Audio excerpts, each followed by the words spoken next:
इस चैप्टर में आपको बताया गया है कि कैसे यहूदियों या जूइश के कई परिवारों का कत्ल किया गया है, जान से मार डाला गया। इसमें यहूदियों की हत्याओं के बारे में बताया गया है और एक यहूदी छोटी बच्ची की कहानी को बताया गया है।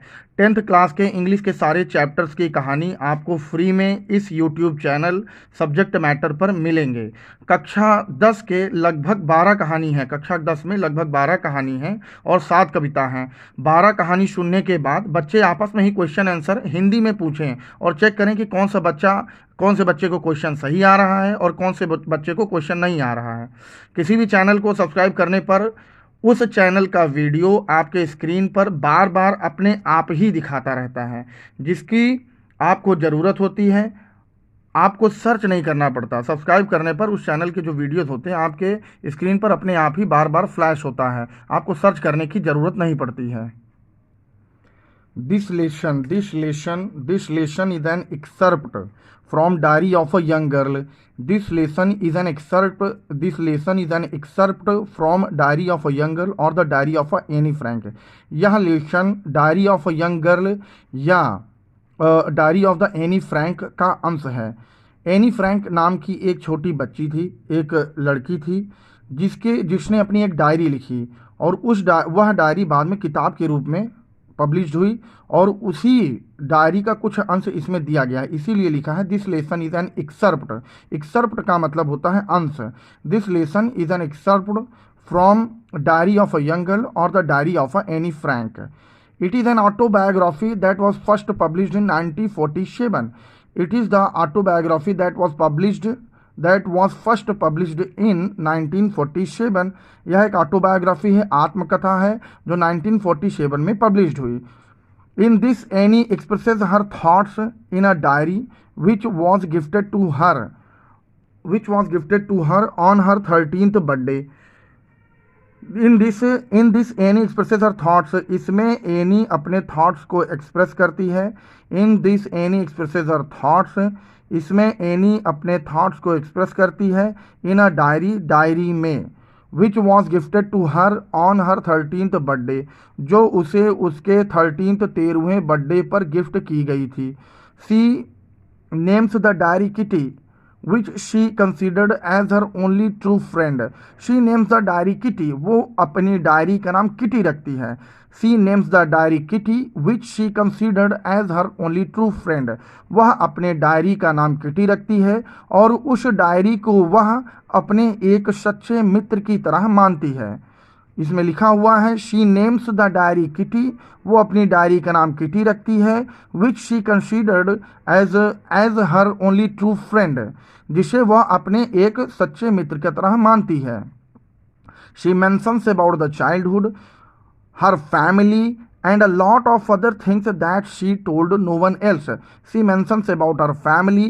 वह उस डायरी में she mentions about her family, mention मतलब के बारे में लिखती है, उनके बारे में लिखती है। mention मतलब कि किसी से संबंधित।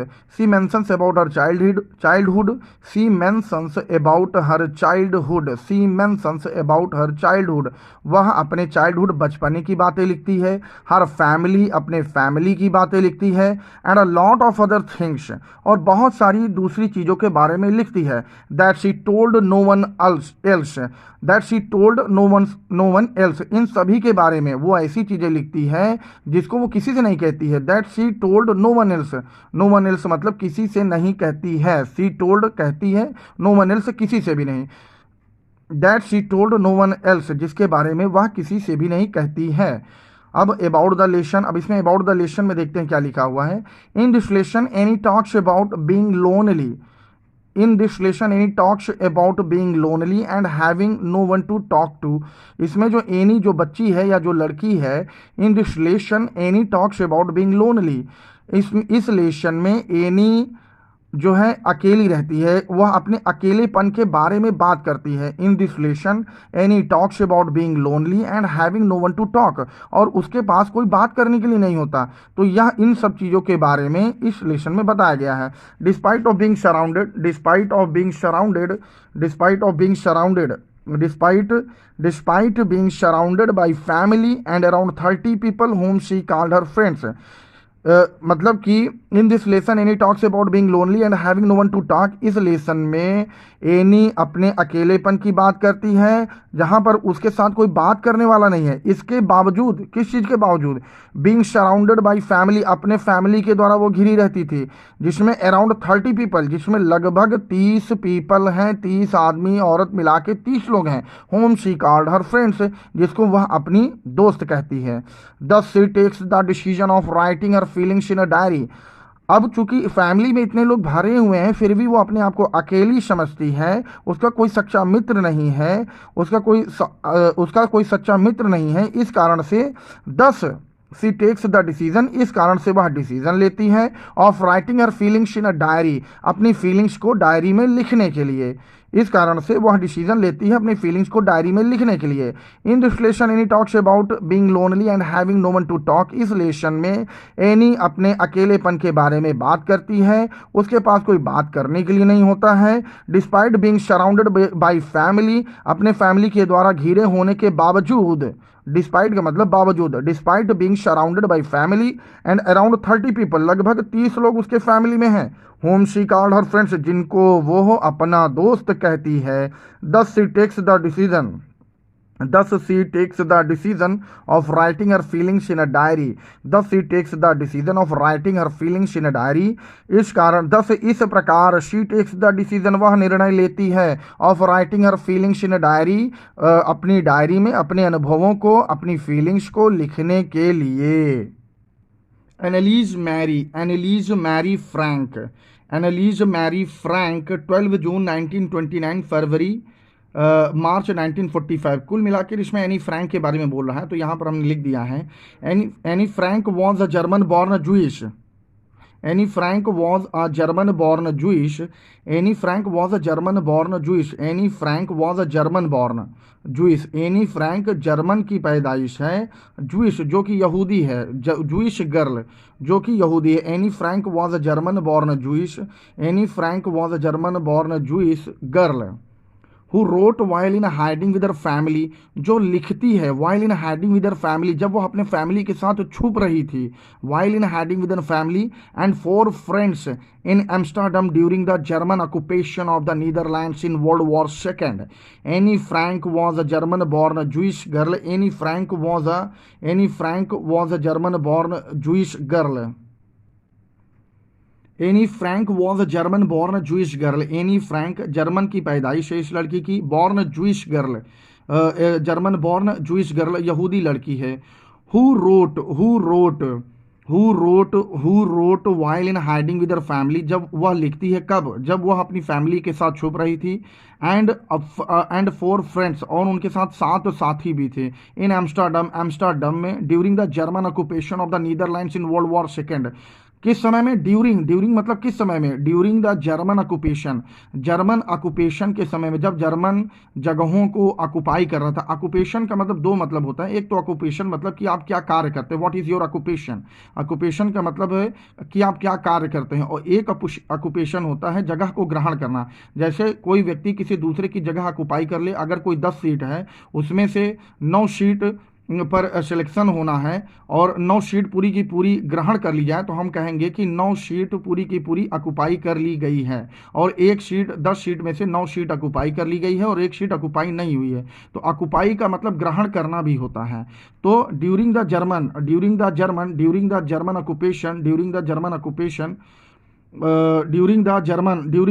Occupation Anne Frank was a German born Jewish girl. Anne Frank German में पैदा हुई लड़की है, जूइश गर्ल है, यहूदी लड़की है। Who wrote while in hiding with her family, जो लिखती है अपनी डायरी में कब, जब वो अपनी फैमिली के साथ छुप रही थी। एंड 4 फ्रेंड्स, और 4 साथियों के साथ। इन एम्स्टर्डम में during the German occupation of the Netherlands in world war second में ड्यूरिंग द जर्मन ऑक्यूपेशन, जब जर्मन अपना ऑक्यूपेशन कर रहा था, कई जगहों पर को प्राप्त करने की कोशिश कर रहा था या ग्रहण करने की कोशिश कर रहा था। ऑफ द नीदरलैंड के जगहों को ऑक्यूपाई करने की कोशिश कर रहा था। इन वर्ल्ड वॉर सेकेंड के दौरान। Her family had moved to Amsterdam after the Nazis gained power in Germany. Her family had moved to Amsterdam after the Nazis gained power in Germany. उसकी जो फैमिली थी, जो Anne Frank थी, उसकी family had moved move प्रस्थान कर देती है टू एम्स्टर्डम, एम्स्टर्डम की ओर प्रस्थान कर देती है। After the Nazis gained in power Germany, जब नाजीज की सरकार आती है, जब नाजीज अपनी पावर में आते हैं जर्मनी में, जब नाजीज अपने पावर में आते हैं तो उसकी फैमिली एम्स्टर्डम की तरफ मूव करती है।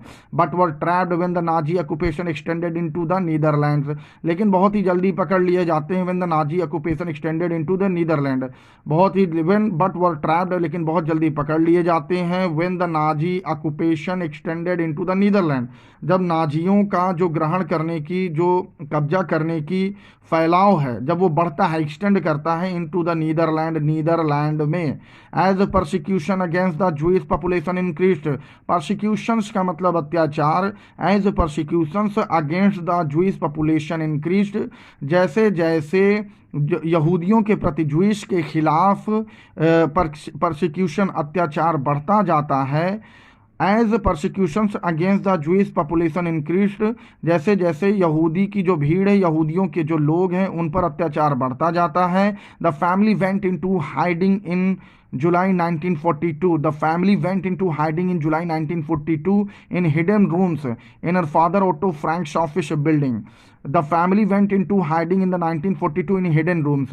तो जो पूरा परिवार होता है, तो जो पूरा का पूरा परिवार होता है वह जुलाई 1942 में रूम्स में छिपने की कोशिश करता है। In her father Otto Frank's office, और वो कैसा रूम होता है, इनके जो पिता थे यानी फ्रैंक, उनके पिता का नाम ओट्टो फ्रैंक था, उनके office, in her father Otto Frank's office building, in her father, जहाँ पर कहने का मतलब यह है कि जो एनी फ्रैंक है उनके फादर ओट्टो फ्रैंक जिस बिल्डिंग में काम करते थे वहाँ के जो कमरे हैं वहाँ पे छुपने की कोशिश करते हैं। After 2 years in hiding the group was betrayed as transported to the concentration camp system. After 2 years in hiding, 2 वर्षों तक छिपने के बाद, मतलब 2 वर्ष तक किसी तरह वो नाजीज से छुपे रहते हैं। द ग्रुप वॉज बीट्रेड, बीट्रेड मतलब धोखा देना, कोई ना कोई, मतलब कि एक तरह से चुपके से बता देता है जर्मनियों को कि फला लोग कहाँ छिपे हुए हैं। After 2 years in hiding the group was betrayed and transported to the concentration camp system. 2 सालों तक वह छुपे रहते हैं, पर इस ग्रुप को किसी के धोखेबाजी की वजह से पता चल जाता है कि ये लोग कहाँ छिपे हैं। And transported to the concentration camp system, और इनको कंसंट्रेशन कैंप सिस्टम में भेज दिया जाता है, ट्रांसपोर्ट कर दिया जाता है। यहाँ जो सिस्टम शब्द है, concentration camp system, concentration camp system में भेज दिया जाता है। Where Anne died of typhus in Bergen Belsen, जहाँ पर एनी की मौत हो जाती है टाइफाइड के कारण इन बार्गेन बेल्शन में। With in days of her sister Margaret Frank, अपनी सिस्टर की, इनके सिस्टर की भी जो है मौत होती है। Within days of her sister Margaret Frank, her father Otto the only survivor of the group return to Amsterdam after the war ended to find that her diary had been saved. Her father Otto, उनके पिता जो Anne Frank के father हैं। The only survivor, survive का मतलब होता है बच जाना, सर्वाइव का मतलब है किसी ऐसे क्षेत्र में सर्वाइव करना, कोई ऐसा क्षेत्र हो जहाँ पर लोग जिंदा ना रह पाते हों लेकिन वहाँ पर बच कर निकल आना, तो इसको कहते हैं कि सर्वाइव कर जाना, बच कर निकल आना, सर्वाइव कर जाना, या जिंदा रहने की कोशिश में, और जिंदा रहना, सर्वाइव करना, किसी ऐसी जगह जहाँ व्यक्ति की मृत्यु हो जाती हो वहाँ पर जिंदा रहने की जद्दोजहद करना या जिंदा रहना, इसी को कहते हैं सर्वाइव करना। हर father Otto the only survivor of the group इसलिए कहा जाता है कि पूरी फैमिली थी, पूरी फैमिली थी। उस फैमिली में केवल इनके फादर ही सरवाइव करते हैं, बच पाते हैं। रिटर्न टू एम्स्टर्डम की ओर लौटते हैं। Return to Amsterdam after the war ended, जब वर्ल्ड वॉर सेकेंड समाप्त हो जाता है तो एम्स्टर्डम को लौटते हैं। To find that her diary had been saved, और अपनी बेटी की डायरी को पाते हैं जिसे वे रख लेते हैं या बचा लेते हैं, जिसे वे अपने पास रख लेते हैं। Convinced that it was a unique record, और जब वो डायरी को देखते हैं तो वो कन्विंस होते हैं, इस बात को मानते हैं, कन्विंस हो जाते हैं, दैट इज द, तब वह इस बात को मानते हैं, that is the convinced that is the convinced that is that it was a unique record, convinced that it was a unique record, यह मानते हैं कि यह एक यूनिक रिकॉर्ड है। यूनिक मतलब जिसके जैसा कोई ना, यूनिक का मतलब only one. Convince that was a unique record, यह मानते हैं कि यह एक यूनिक रिकॉर्ड है, बहुत ही मतलब अनोखा रिकॉर्ड है, अनोखा रिकॉर्ड है जो डायरी में लिखा गया है। He took action to have it published, वो उसे पब्लिश कराने की सोचते हैं। In English under the name the diary of a young girl, English में वो उसे पब्लिश कराने की सोचते हैं और उसका नाम क्या रखते हैं? The diary of a young girl. The diary was given to Anne Frank, he took action to have it published, वो यह सोचते हैं कि हम इसको पब्लिश कराएंगे। इन इंग्लिश इंग्लिश भाषा में, under the name of the diary of a young girl, under the name of the diary of a young girl, diary of the young girl के नाम से। अब इसमें देखने की बात यह है कि जर्मनी में जो नाजीज ऑक्यूपेशन की जो एक तरह से लहर चली, उसमें यहूदियों को कहाँ कहाँ भागना पड़ रहा था, क्योंकि उन्हें मारा जा रहा था, कंसंट्रेशन कैंप सिस्टम में भेजकर मारा जा रहा था। He took action to have it published in English under the name of the Diary of a Young Girl. The diary was given to Anne Frank for her 13th birthday. The diary was given to Anne Frank. The diary was given to Anne Frank. The diary was given to Anne Frank for her 13th birthday. The diary was given to Anne Frank for her 13th birthday. Any Frank को जो यह diary दी गई थी वह उसके 13th birthday पर दी गई है। And chronicles the events of her life, और इस जो डायरी में है, क्रॉनिकल्स मतलब वृत्तांत, मतलब कि जो जो घटनाएं घटी हैं उसको लिखा गया है, वृत्तांत किया गया है, वृत्तांत लिखा गया है। And chronicles the events of her life, उसके लाइफ में जो जो घटनाएं घटी, जो जो इवेंट हुए उसको लिखा गया। फ्रॉम 12 जून 1942 से until its final entry of 1 अगस्त 1944, मतलब कि 12 जून 1942 से फाइनल एंट्री जो हुई है, आखिरी जो वाक्य लिखा गया है उसमें 1 अगस्त 1944 को लिखा गया है। It was eventually translated from its original Dutch into many languages. Eventually मतलब अंततः, आखिरी में। इट वॉज इवेंचुअली अंततः यह डायरी, इट जो लिखा है यह डायरी के विषय में लिखा गया है। इट वॉज इवेंचुअली ट्रांसलेटेड, अंततः यह ट्रांसलेट की गई from its original Dutch into many languages. इसका जो ओरिजिनल डच में जो भाषा लिखी गई थी उससे इसको ट्रांसलेट किया गया इनटू मैनी लैंग्वेजेस, बहुत सारी भाषाओं में। And become one of the world's most widely read books, और यह विश्व की सबसे ज़्यादा पढ़ी जाने वाली बुक होगी। वाइडली मतलब बहुत बड़े रूप में, मोस्ट वाइडली रीड बुक्स बहुत ज़्यादा पढ़ी जाने वाली, संसार की बहुत ज़्यादा पढ़ी जाने वाली किताब बन गई। Became one of the world's most widely read books. There have also been survival films. There have also been several films. It's not a survival. Yes, several. There have also been several films, television and theatrical productions, and even an opera based on the diary. There have also been several films, यह जो diary लिखी गई है, there has also been several films, इसके ऊपर कुछ फिल्में बनी हैं, कुछ टेलीविज़न शोज बने हैं, एंड थिएट्रिकल प्रोडक्शन, जो थिएटर में जो ड्रामा किया जाता है, कुछ थिएट्रिकल प्रोडक्शंस बने हैं। एंड इवन एन ओपेरा एक गाने का नाम है, एक तरह के सॉन्ग का तरीका है, एंड ओपेरा भी बनाए गए हैं बेस्ड ऑन द डायरी, इस डायरी के आधार पर। मतलब जो एनी फ्रैंक ने डायरी लिखी और उसके पिता ने जो उस डायरी को पाया, बाद में पब्लिश्ड करवाया। जब लोगों ने इस डायरी को पढ़ी तो उन्हें बहुत अच्छी लगी। जब उन्हें यह डायरी बहुत अच्छी लगी तो कुछ लोग उस पर थिएट्रिकल प्रोग्राम बनाने लगे, कुछ लोग फिल्में बनाने लगे, कुछ लोग टेलीविज़न शोज़ बनाने लगे, कुछ लोग ओपेरा की तरह उसे गायन करने लगे। तो इस तरह से इस डायरी का बाद में उपयोग हुआ। describe as the work of a mature and insightful mind. Described as the work of a mature and insightful mind, the diary provides an intimate examination of daily life under Nazi occupation. Described as the work of mature and insightful mind, यह जो है एक mature work, मतलब कि इस diary में लिखा भले ही बच्ची ने है, लेकिन यह एक मेच्योर, बहुत ही प्रौढ़ तरीके से लिखा गया है। एंड इंसाइटफुल, बहुत गहरी बातें लिखी गई हैं। इंसाइटफुल माइंड, बहुत गहरी बातें। Described as the work of a mature and insightful mind, the diary provides an intimate examination of daily life under Nazi occupation. Described as the work of mature, एक प्रौढ़ तरीके से इसमें इस तरह से दिखाया गया जैसे किसी प्रौढ़ ने इस तरह का कार्य किया हो। Described as the work of mature and insightful mind. Insightful mind का मतलब किसी चीज़ को बहुत गहराई से निरीक्षण करना, किसी व्यवहारिक चीज़ को बहुत अच्छे से देखना, व्यवहारिक जो हमारे जीवन में रोजमर्रा में होती हैं, व्यवहारिक माइंड एक तरह से कह सकते हैं।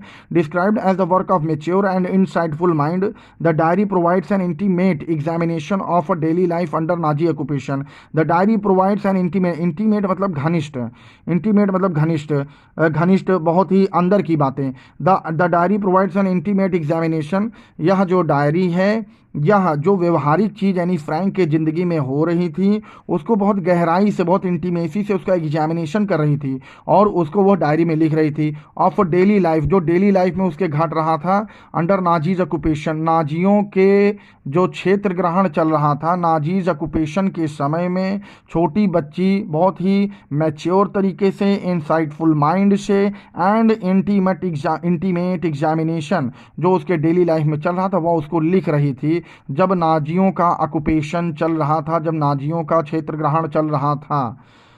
Anne Frank has become one of the most renowned and discussed of the Holocaust victims. Anne Frank has become one of the most renowned and discussed of the Holocaust victims.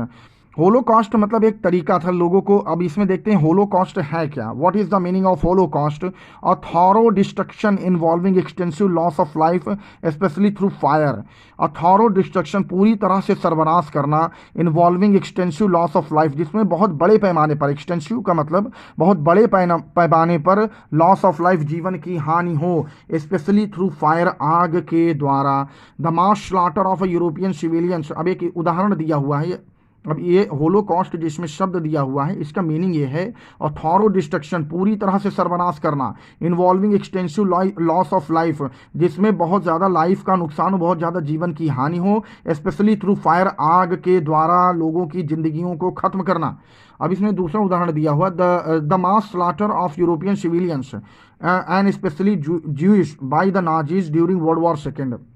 Mass slaughter, slaughter का मतलब बूचड़ खाना होता है। यदि आप अपने क्षेत्र में देखते होंगे, स्लाटर हाउस वहाँ कहते हैं जहाँ जानवरों को मारा जाता है, जहाँ जानवरों को मतलब कि जानवरों के मीट के लिए उन्हें काटा जाता है और उन्हें पैक करके भेजा जाता है, उसी को तो कहते हैं स्लाटर हाउस, उसको स्लाटर हाउस कहते हैं। The mass slaughter, mass slaughter मतलब बहुत पैमाने पर स्लाटर करना, हत्याएं करना। The mass slaughter of a European civilians and specially Jews by, Jews मतलब यहूदी, and specially Jews by the Nazis during world war second के दौरान नाजियों के द्वारा जूइस का मास स्लाटर करना, बहुत बड़े पैमाने पर हत्याएं करना, इसी को कहते हैं होलोकॉस्ट। अब आप ये समझ सकते हैं कि यह जो होलोकॉस्ट की घटना जो इसमें लिखी हुई है, एनी फ्रैंक, इसमें एनी फ्रैंक एक बहुत फेमस किरदार हो गया। Anne Frank has become one of the most renowned, बहुत ही फेमस हो गई किस चीज़ के विषय में, कि होलोकॉस्ट विक्टिम के रूप में, क्योंकि ये एक छोटी बच्ची है। अगर किसी कोई छोटी बच्ची को जो है इस तरह से करता है तो जाहिर सी बात है कि वो बहुत ज़्यादा लोग उसको माइंड करते हैं, बहुत ज़्यादा लोगों को हार्ट को वो दुखता है। इसी वजह से ये बहुत ही, Anne Frank has become one of the most renowned and discussed of the Holocaust victims. Anne Frank has become one of the most renowned, renowned मतलब प्रसिद्ध। Anne Frank has become one of the most renowned and discussed of the Holocaust victims. Anne Frank बहुत ही renowned, प्रसिद्ध, Holocaust victim में discuss की जाने वाली, लोगों के द्वारा डिस्कस की जाने वाली होलोकॉस्ट विक्टिम में बहुत ही प्रसिद्ध लड़की बन गई थी, जस्ट बिकॉज ऑफ डायरी। अब इसमें आप समझ सकते हैं कि यह एक कहानी जर्मनी की है, एक कहानी नहीं, यह एक तरह से बातें ये जर्मनी की हैं, और जर्मनी में नाजियों का ऑक्यूपेशन चल रहा था जिसमें यहूदी भाग रहे थे, परिवार अपनी जान बचाने के लिए इधर उधर छिप रहे थे। और जब नाजियों को ये पता लगता है कि कोई व्यक्ति यहूदी बचा हुआ है या कहीं परिवार छिपा हुआ है, तो वो उसे कंसंट्रेशन कैंप में ट्रांसपोर्ट कर देते थे, कंसंट्रेशन कैंप में ट्रांसपोर्ट कर देते थे, जहां पर उनका होलोकॉस्ट किया जाता था। होलोकॉस्ट मतलब नरसंहार। और होलोकॉस्ट एक तरह से जेनोसाइड जो मीनिंग होती है, जेनोसाइड का मतलब होता है किसी जेनोसाइड किसी जनरेशन का संहार करना। जेनोसाइड वहां से लिया गया है, genocide. Holocaust thorough destruction involving extensive loss of life specially through fire. ये बहुत अजीब है और बहुत बुरा भी है कि एक तरह से कोई पूरी की पूरी जनरेशन, पूरी की पूरी फैमिली कहीं छुपने के लिए भागे और उसकी हत्या करने के लिए, कंसंट्रेशन कैंप में भेजने के लिए, होलोकॉस्ट करने के लिए कुछ लोग उसके पीछे पड़े रहे। ये बहुत ही विचलित करने वाला है। अब इसके आगे कुछ आपकी एक्टिविटी दी हुई, इसको जल्दी से पढ़ के ख़त्म करते हैं क्योंकि चैप्टर का बहुत बड़ा ये कोई हिस्सा नहीं है। अब इसमें बताया गया है, do you keep a diary, क्या आप डायरी रखते हैं? Given below under A are some terms we use to describe our written record of personal experience. Personal experience के लिए हम कुछ चीज़ें यूज करते हैं। ए में कुछ टर्म्स दिए हुए हैं, जैसे जर्नल हो गया, डायरी हो गया, लॉग हो गया, मेमोयर हो गया। ये किसको कहते हैं उसी का मिलान करना था इधर कि ये किसको कहते हैं। तो यहाँ पर क्या लिखा हुआ है, do you keep a diary, क्या आप डायरी रखते हैं? Given below under A are some term we use. A के नीचे हमने कुछ टर्म यूज किए हैं to describe a written record of personal experience. Personal experience को रिटन रिकॉर्ड रखने के लिए, मतलब कोई व्यक्ति जो अपनी जीवन शैली जीता है तो कई तरह के वो जो है डायरियाँ रखता है, जर्नल रखता है, लॉग रखता है, मेमोयर रखता है किताब के रूप में। तो ये किसको किसको कहते हैं वही इसमें पूछा गया है। You may look up the terms in a dictionary if you wish. आप डिक्शनरी का इस्तेमाल कर सकते हैं, डिक्शनरी का इस्तेमाल कर सकते हैं यदि आपको ज़रूरत हो। तो इसमें हम देखेंगे जर्नल किसको कहते हैं। Journal, a full record of a journey, a period of time और an event written every day. Full record of a journey, किसी जर्नी की यदि आप कोई यात्रा कर रहे हैं तो उसका फुल रिकॉर्ड रखने के लिए जो हम कापी यूज करते हैं। अ पीरियड ऑफ टाइम, किसी पीरियड, किस किस पीरियड पे क्या कर रहे हैं। और an event written every day, और एन इवेंट, और क्या क्या आपके साथ घटना घटित हो रही है उसको लिखने के लिए जो चीज़ हम प्रयोग करते हैं वहाँ पर हम जर्नल उसको कहेंगे, उसको जर्नल कहेंगे। अब डायरी किसे कहते हैं? डायरी हम मार्केट में भी जाके खरीदते हैं। अब डायरी देखते हैं किसे कहते हैं। A book with a separate space और page for each day. A book with a separate space, book ऐसी बुक जिसमें सेपरेट मतलब अलग, सेपरेट स्पेस और पेज, अलग अलग पेजेस हो, फॉर ईच डे, अलग अलग दिन के लिए। कहने का मतलब सब पे डेट पड़ी हो, 13 मई, 14 मई, 15 मई, इस तरह से सब पर डेट पड़ी हो। In which you write down your thoughts, जिसमें आप अपने थॉट्स को लिखते हैं, एंड फीलिंग्स, अपनी भावनाओं को लिखते हैं, और what has happened on the day, और उस दिन क्या हुआ है आपके साथ आप उसे लिखते हैं, तो उसे हम डायरी कहते हैं। अब लॉग किसे कहते हैं? A written record of events with time and dates usually official. और रिटन रिकॉर्ड ऑफ इवेंट्स, आप जो भी इवेंट कर रहे हैं उसका रिटन रिकॉर्ड रखने वाली जो पुस्तक होगी, जो कापी होगी, उसे हम लॉग कहेंगे। विद टाइम्स एंड डेट्स, उसमें भी टाइम और डेट होनी चाहिए, यूजुअली ऑफिशियल, और अक्सर ये ऑफिशियल काम के लिए रखा जाता है तो वहाँ हम उसे लॉग कहेंगे। अब मेमोयर किसे कहते हैं? A record of a person's own life and experience. और record of a person's own life, किसी व्यक्ति की खुद की जिंदगी की जो अनुभव हैं उसे यदि वो रिकॉर्ड करता है तो वो मेमोयर में करता है, यूजुअली अ फेमस पर्सन। और ये जो मेमोयर होता है ये फेमस पर्सन, कोई रिनाउंड पर्सन के लिए ये यूज होती है। हियर आर सम, अब ये जर्नल जिस तरह एक डायरी होती है उसी तरह जर्नल भी चीज़ें नोट करने के लिए होता है, लॉग भी चीज़ें नोट करने के लिए होता है, मेमोयर्स भी नोट करने के लिए ही होता है। तो इस तरह से हम इसको पढ़ लिए कि ये क्या है। Here are some entries from personal record. Use the definitions above to decide which of the entries might be from a diary, a journal, a log or memoir. अब ये कह रहे हैं here are some entries from personal record, मतलब किसी व्यक्ति के जिंदगी के कुछ पर्सनल रिकॉर्ड दिए हुए हैं। कहाँ दिए हुए हैं? ये 1 नंबर पर, 2 नंबर पर, 3 नंबर पर, 4 नंबर पर, ये पर्सनल कुछ रिकॉर्ड दिए हुए हैं और रिकॉर्ड को देखकर हमको पढ़कर बताना है ये किस तरह का रिकॉर्ड है। Use the definitions above to decide which of these entries might be from a diary, journal, log, memoir. अब ये बोल रहे हैं कि ये जो कृत्य किए गए हैं, पहले नंबर पर जो कार्य किया गया है, दूसरे नंबर पर जो कार्य किया गया है, तीसरे नंबर पर जो कार्य किया गया है और चौथे नंबर पर जो कार्य किया गया है, इसमें हम इस कार्य को किस में लिखेंगे? तो इसको पढ़ते हैं। पहले नंबर पर कौन सा कार्य लिखा गया है? I woke up very late today and promptly got a scolding from mom. मैं थोड़ा देर में उठा और मेरी मॉम ने मुझे बहुत तेजी से डांटा। Promptly got a scolding from a mum, can't help it, how can I miss the FIFA world cup matches. मैंने कैसे मिस कर दिया फीफा वर्ल्ड कप मैच को, मैंने कैसे मिस कर दिया। अब ये घटना है जो सुबह की घटना है। अब ये कोई व्यक्ति को डायरी लिखने की यदि आदत है तो वो इसे डायरी में लिखेगा, तो इस वजह से यहाँ आंसर डायरी होगा। अब ये 10:30 AM पर 10:30 AM पर 1 PM पर 5:45 PM पर क्या क्या कर रहा है। Went to the office of the director, went to the office of the director, director के ऑफिस गया। Had lunch with chairman, chairman के साथ लंच किया। Received Rahul at the airport, received Rahul at the airport, Rahul को एयरपोर्ट से receive किया। Dinner at home, रात को डिनर किया। तो ये समय के साथ ये क्या लिखा जा रहा है, ये समय के साथ क्या क्या दिन भर में कर रहे हैं उसको लिखा जा रहा है, और ये ऑफिस से संबंधित है क्योंकि ऑफिस में ही डायरेक्टर होते हैं, चेयरमैन होते हैं। तो इस तरह से इसके लिए आंसर लॉग होगा। अब उसके बाद तीसरे पे आते हैं, the ride to Ooty was uneventful, the ride to Ooty was uneventful, the ride to Ooty was uneventful.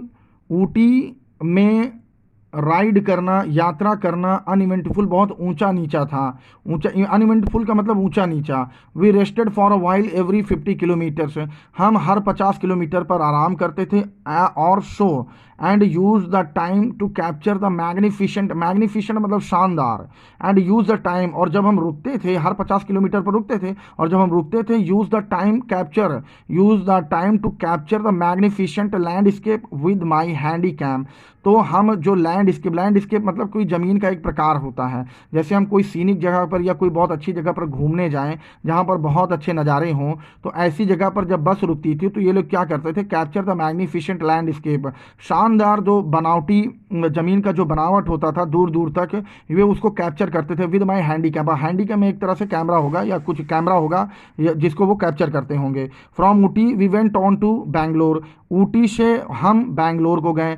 What a contrast, क्या विपरीत, कंट्रास्ट का मतलब क्या अंतर था। The noise and pollution of this once beautiful city really broke my heart, मतलब एक तरफ जहाँ एक तरफ जहाँ नॉइज और पोल्यूशन है, आवाज़ है और प्रदूषण है, धुआं धक्कड़ है, वहीं दूसरी तरफ इतना सुंदर नज़ारा। तो इसको क्या कहेंगे, जर्नल कहेंगे, क्योंकि यहाँ जर्नी की जा रही है और उसके वृत्तांत के बारे में यहाँ लिखा हुआ है, तो यहाँ पर जर्नल आंसर होगा।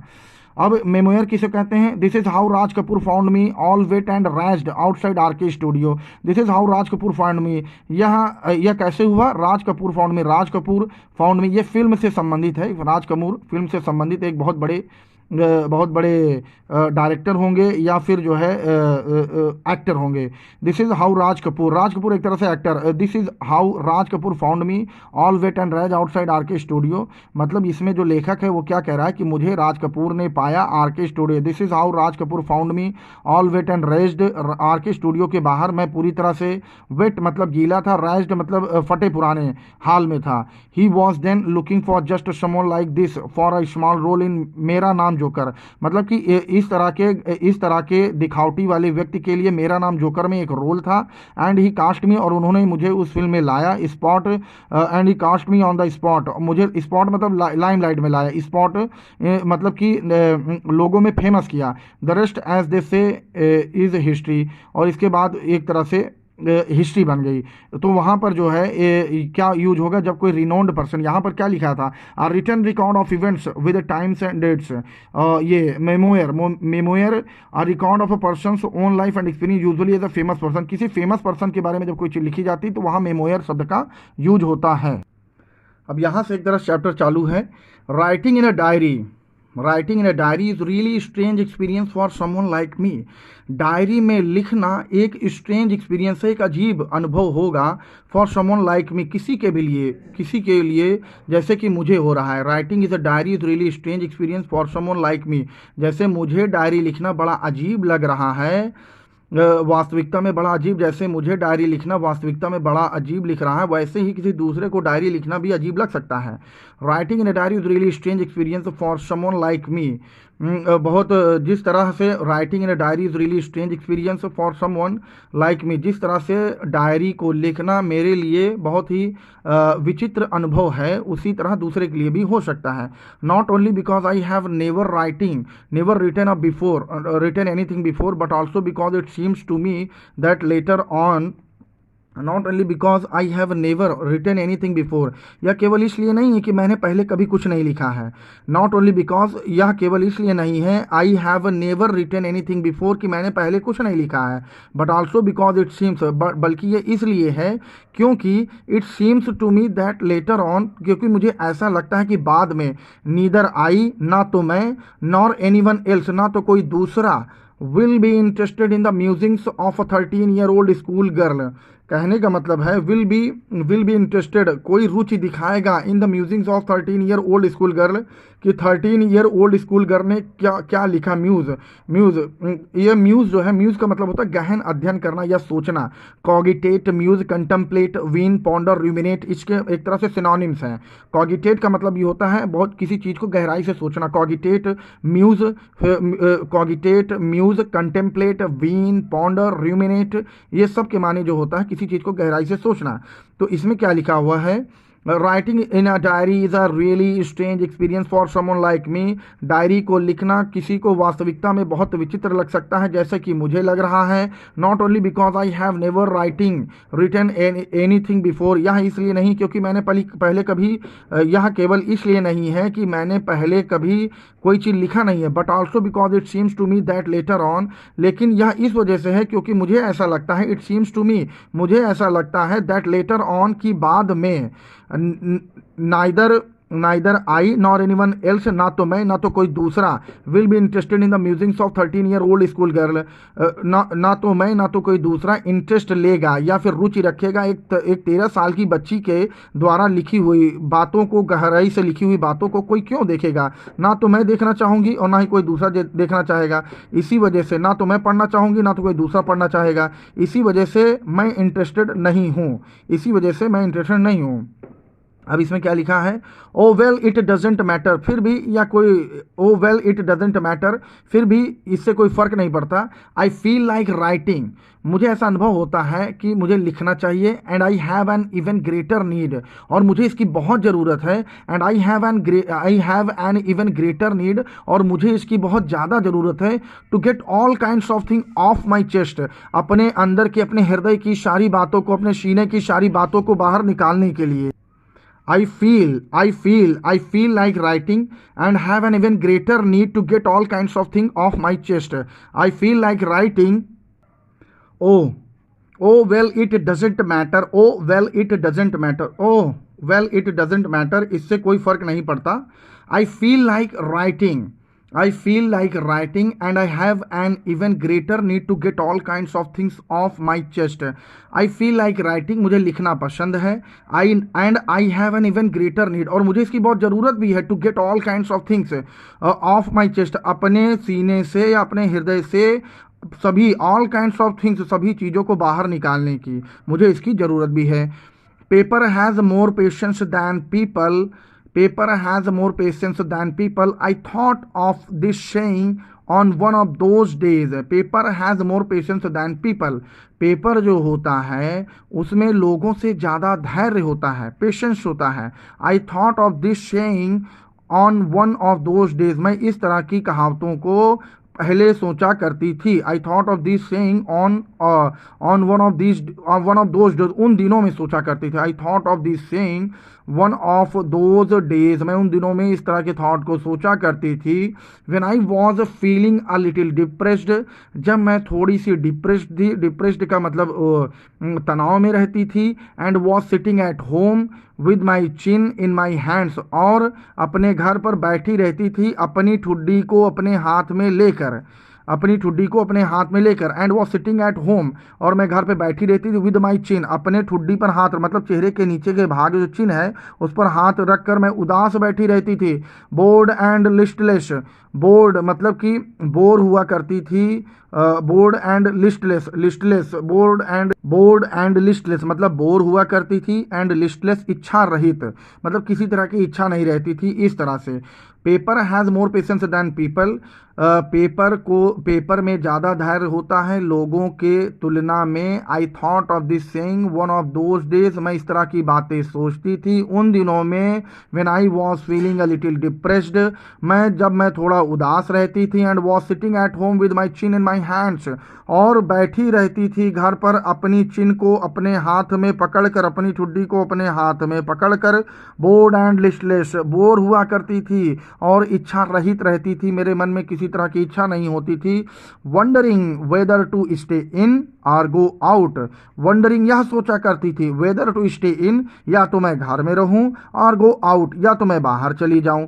Wondering whether to stay in or go out, जिस तरह छोटे बच्चे होते हैं जब उनके पास कुछ खेलने के लिए नहीं होता है, कोई दोस्त नहीं होता है, तो वो बड़े उदास हो जाते हैं और उदास होकर बैठ जाते हैं, और कभी कभी वो इतने ऊब जाते हैं कि वो सोचते हैं कि मैं घर में रहूं या बाहर जाऊं। तो इस तरह की बातें लिखी हुई हैं। I finally stayed where I was brooding. I finally stayed where I was brooding. Brooding मतलब जहाँ बैठी थी वहीं बैठी रह गई। I finally stayed, अंततः मैं वहीं बैठी रह गई। Where I was brooding, जहाँ मैं पहले से बैठी हुई थी। Yes, paper does have more patience. हाँ, पेपर में ज़्यादा धैर्य होता है। And since I am not planning to let anyone else read this, yes paper does have more patience, हाँ पेपर में ज़्यादा धैर्य होता है।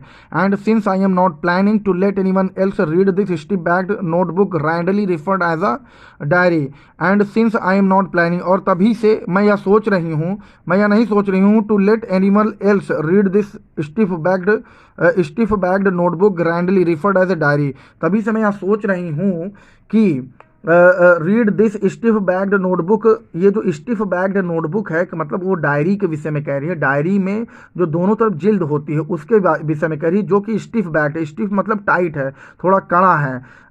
Read this stiff backed notebook, stiff back notebook, इस नोटबुक का जो बैक है वो स्टिफ है मतलब जिल्ददार है। ग्रैंडली, जिसे बहुत शान से, referred to as a diary, क्या कहा जाता है? डायरी कहा जाता है। unless I should ever I finally stayed where I was brooding, मैं अंततः वहीं बैठी रही जहाँ मैं बैठी थी। Yes, paper does have more patience, हाँ पेपर में ज़्यादा धैर्य होता है। And since I am not planning to let anyone else read this, let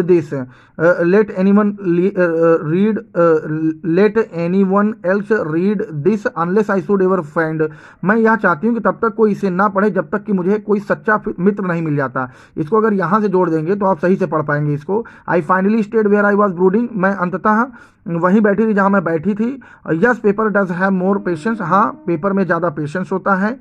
and since I am not planning to let anyone else read this unless I should ever find a real friend, मैं तब तक नहीं चाहती कि कोई इसे पढ़े, या प्लान में नहीं कर रही हूँ कि कोई इसे पढ़े जब तक कि मुझे, unless I should ever find a real friend, जब तक कि मुझे कोई वास्तविक मित्र नहीं मिल जाता। It probably would not make a bit of difference, इससे कोई फर्क नहीं पड़ेगा, इससे कोई फर्क नहीं पड़ेगा। Now I am back to the point, now I am back to the point, अब मैं फिर से अपने पॉइंट पर आती हूँ, जो मैं बात कह रही थी उस पर आती हूँ। Now I am back to the point, that prompted me to keep a diary in the first place, I don't have a friend. अब मैं अपने पॉइंट पर आती हूँ। That prompt me to keep a diary, इस चीज़ ने मुझे गतिशील किया, प्रॉम्प्ट मतलब कि तैयार किया, गतिशील किया। That prompt me to keep a diary in the first place, that prompt me to keep a diary, that prompt me, now I am back to the point, अब मैं पॉइंट पर आती हूँ, अपने महत्वपूर्ण बात पर आती हूँ। That prompted me, now I am back to the point, अब मैं अपने पॉइंट पर आती हूँ। That prompt me to keep a diary in the first place, I don't have friend. That prompt me, जिसने मुझे तैयार किया, जिसने मुझे उत्साहित किया। That prompt me to keep a diary, diary को रखने के लिए, इन द फर्स्ट प्लेस, पहले स्तर पर। आई डोंट हैव फ्रेंड, मेरे पास कोई मित्र नहीं था। जो एनी फ्रैंक लड़की है, उसको डायरी रखने के लिए सबसे ज़्यादा उत्साहित जिस चीज़ ने किया है वह है शी हैड नॉट फ्रेंड, उसका कोई दोस्त नहीं था। ये I don't have friend, I don't have friend, कि उसके पास कोई मित्र नहीं था। Let me put it more clearly, मैं इसको और अच्छी तरह से बताती हूँ।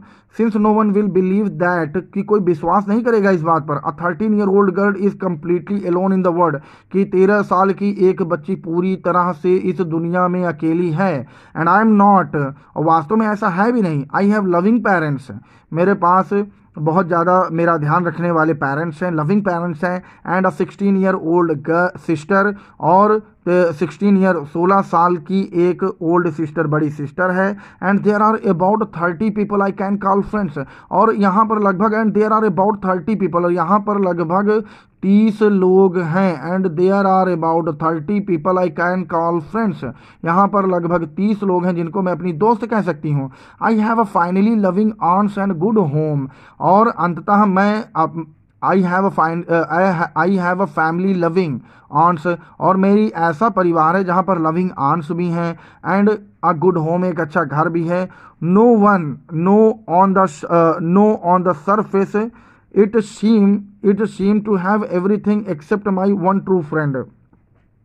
सतही तौर पर देखें, नो ऑन द सरफेस, सतही तौर पर देखें तो आई सीम टू हैव एवरीथिंग, ऐसा लगता है कि जैसे मेरे पास सब कुछ है, except my one true friend, केवल एक सच्चे मित्र को छोड़कर मेरे पास सब कुछ है। नो ऑन द सरफेस, सतही तौर पर देखने से ऐसा लगता है कि मेरे पास सब कुछ है, लेकिन वास्तव में मेरे पास एक वास्तविक दोस्त नहीं है, एक वास्तविक मित्र नहीं है। All I think about when I am with friends is having a good time, मैं जो all I think about when I am with friends, जब भी मैं अपने दोस्त के साथ होती हूँ, अपने मित्र के साथ होती हूँ, is having a good time, तो मैं बहुत अच्छा समय व्यतीत करती हूँ। Is having a good time, बहुत अच्छा समय व्यतीत करती हूँ। I can't bring myself to talk about anything about ordinary everyday things, I can't bring myself to talk about anything but ordinary everyday things, चूँकि मैं बहुत छोटी हूँ, I can't bring myself to talk about anything but ordinary everyday things, चूँकि मैं बहुत छोटी हूँ इस वजह से मैं ऑर्डिनरी एवरीडे थिंग्स के बारे में ही बात कर सकती हूँ। ऑर्डिनरी मतलब साधारण, प्रत्येक दिन में होने वाली छोटी मोटी घटनाओं के विषय में ही बात कर सकती हूँ। We don't seem to be able to get any closer, we don't seem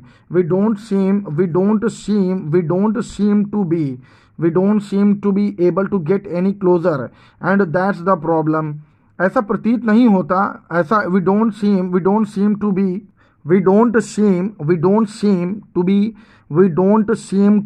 able to get any closer, ऐसा प्रतीत नहीं होता कि हम पास आ रहे हों। एंड दैट्स द प्रॉब्लम, और यही तो समस्या है। We don't seem to be able to get any closer, ऐसा नहीं लग रहा कि यदि दो लोगों में कोई विवाद है, कोई बातचीत नहीं है, तो उसी के विषय में यह कह रही है। We don't seem to be able to get any closer, ऐसा नहीं लगता कि हम लोग आपस में कोई बात शेयर करने लायक हैं या आपस में करीब आ रहे हों, ऐसा नहीं लगता। एंड दैट्स द प्रॉब्लम, और यही समस्या है। Maybe it's my fault that we do not confide in each other, maybe it's my fault, हो सकता है या मेरी गलती हो, that we don't confide in each other, कि हम एक दूसरे में विश्वास नहीं रखते। कन्फाइड का मतलब विश्वास है। Maybe it's my fault, हो सकता है या मेरी गलती हो, that we don't confide in each other. It's my fault, maybe it's my fault that we don't confide in each other, हो सकता है या मेरी गलती हो कि हम दोनों लोग एक दूसरे में विश्वास नहीं रखते। In any case that's just how things are, कुछ भी हो लेकिन स्थिति तो यही है। In any case that's just how things are, कुछ इन एनी केस कोई कैसी भी स्थिति हो, that's just how things are, लेकिन चीज़ें तो ऐसी ही हैं जैसी अभी हैं। And unfortunately they are not liable to change, और बड़े दुर्भाग्य से ये आगे बदलने वाली भी नहीं हैं। And unfortunately they are not liable to change, और दुर्भाग्य से and unfortunately they are not liable to change, और दुर्भाग्य से आगे बदलने वाली भी नहीं है या बदल नहीं सकती हैं। This is why I have started the diary, this is why, यही कारण था कि मैंने डायरी लिखना स्टार्ट किया। To enhance the image of this long awaited friend in my imagination, to enhance the image of this long awaited friend in my imagination, I don't want to jot down the facts in this diary the way most people would do. To enhance the image of the long awaited friend, अपने long awaited मतलब बहुत लंबे समय से जो इंतज़ार चल रहा था, बहुत लंबे समय से जिस मित्र का इंतज़ार चल रहा है, इन माई इमेजिनेशन, मेरी समझ में, उसको इन्हांस करने के लिए, उसकी इमेज को और बढ़िया बनाने के लिए, I don't want to jot down the facts in the diary, मैं अपनी डायरी में तथ्यों को नहीं लिखना चाहती। The way most people would do, जिस तरह से बहुत सारे लोग करते होंगे। I don't want to jot down, I don't want to jot down, I don't want to jot down. to enhance the image of this long awaited friend in my imagination, अपने imagination में, अपनी सोच में, जो मैं अपने बहुप्रतीक्षित, long awaited का मतलब बहुप्रतीक्षित दोस्त के बारे में सोचती हूँ, उसके कैरेक्टर को, उसके इमेज को इन्हांस करने के लिए I don't want to jot down the facts in this diary the way most people would do. मैं इस डायरी में केवल फैक्ट्स या तथ्यों को नहीं लिखना चाहती अपने उस मित्र के बारे में, most of people would do, जैसा कि बहुत सारे लोग करते होंगे। But I want the diary to be my friend and I am going to call this friend Kitty. But I want the diary to be my friend, लेकिन मैं यह चाहती हूँ कि यह डायरी मेरी मित्र बने। And I am going to call this friend, और मैं इस दोस्त को क्या कहूँगी? Kitty. And I am going to call this friend, और मैं अपने इस दोस्त को किटी कहूँगी। Since no one would understand a word of my stories to Kitty if I were to plunge right in, यदि किसी को मैं, since no one would understand, कोई भी नहीं समझेगा, यदि किसी को मैं किटी को सुनाई गई स्टोरीज का एक भी शब्द बताऊं तो तुरंत बताऊं तो भी नहीं समझेगा। So since no one would understand a word of my stories to Kitty if I were to plunge right in, यदि मैं किसी को अपनी कहानियाँ जो मैंने किटी को बताई हैं बताने का, उसके किसी एक शब्द को भी बताने की कोशिश करूं तो भी यह समझ में नहीं आएगा। I would better provide a brief sketch of my life much as I dislike doing so, मैं फिर भी मैं अपने जीवन का जो है एक संक्षिप्त विवरण प्रदान करना चाहूँगी, जैसा कि मैं ऐसा much as I dislike doing so, ना चाहते हुए भी मैं अपने जीवन का ब्रीफ स्केच, संक्षिप्त विवरण जरूर प्रदान करना चाहूँगी। My father the most adorable father I have ever seen, मेरे पिता जो बहुत ही मोस्ट एडोरेबल, बहुत ही प्यारे फादर हैं, बहुत ही अच्छे पिता हैं। आई हैव एवर शीन, जिनको मैंने देखा है। डोंट मैरी माई मदर, मेरी माता से तब तक विवाह नहीं किया था, अंटिल ही वॉज 36, जब तक कि वो 36 के नहीं हो गए थे, 36 साल के नहीं हो गए थे। एंड सी वॉज 25, और वह 25 साल की नहीं हो गई थी। My sister Margot was born in Frankfurt in Germany 1926, मेरी बहन Margot was born in Frankfurt में जन्म हुआ था। मेरी बहन मार्गट का जन्म फ्रैंकफर्ट में हुआ था। इन जर्मनी 1926 में, जर्मनी में 1926 में। आई वॉज बॉर्न ऑन 12 जून 1929, और मेरा जन्म 12 जून 1929 को हुआ। I lived in Frankfurt until I was 4, मैं फ्रैंकफर्ट में रही जब तक कि मैं 4 साल की थी। My father immigrated to Holland in 1933, मेरे पिता को हॉलैंड इमिग्रेट कर दिया गया 1933 में। पीछे कौन सी लाइन लिखी थी? My father immigrated to Holland in 1933, मेरे पिता 1933 को हॉलैंड चले गए, मेरे पिता 1933 को हॉलैंड जाकर बस गए। अब उसके बाद my mother Edith Hollander Frank went with him, मेरी माता एडिथ हॉलैंडर फ्रैंक उनके साथ गई टू हॉलैंड को इन सितंबर में। While Margot and I were sent to Aachen to stay with our grandmother. While Margot and I were, जबकि मार्गट और मैं वर सेंट टू एचेन को भेज दी गई to stay with our grandmother, अपनी ग्रैंड माँ के साथ, अपनी दादी के साथ रहने के लिए। Margot went to Holland in December, Margot Holland दिसंबर में गई। And I followed in February, और मैं उसके पीछे फरवरी में गई। When I was plunked down on the table as a birthday present for Margaret, plunk down मतलब पटकना।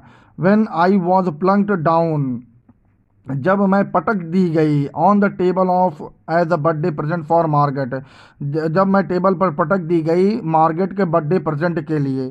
कहने का मतलब है Margot went to Holland in December, Margot दिसंबर में हॉलैंड गई। एंड आई फॉलोड इन फरवरी, और मैं उसके पीछे फरवरी में गई। When I was plunked down on the table as a birthday present for Margot, जहां पर मुझे पटक दिया गया बर्थडे प्रेजेंट के रूप में मार्गेट के बर्थडे प्रेजेंट के रूप में टेबल पर पटक दिया गया।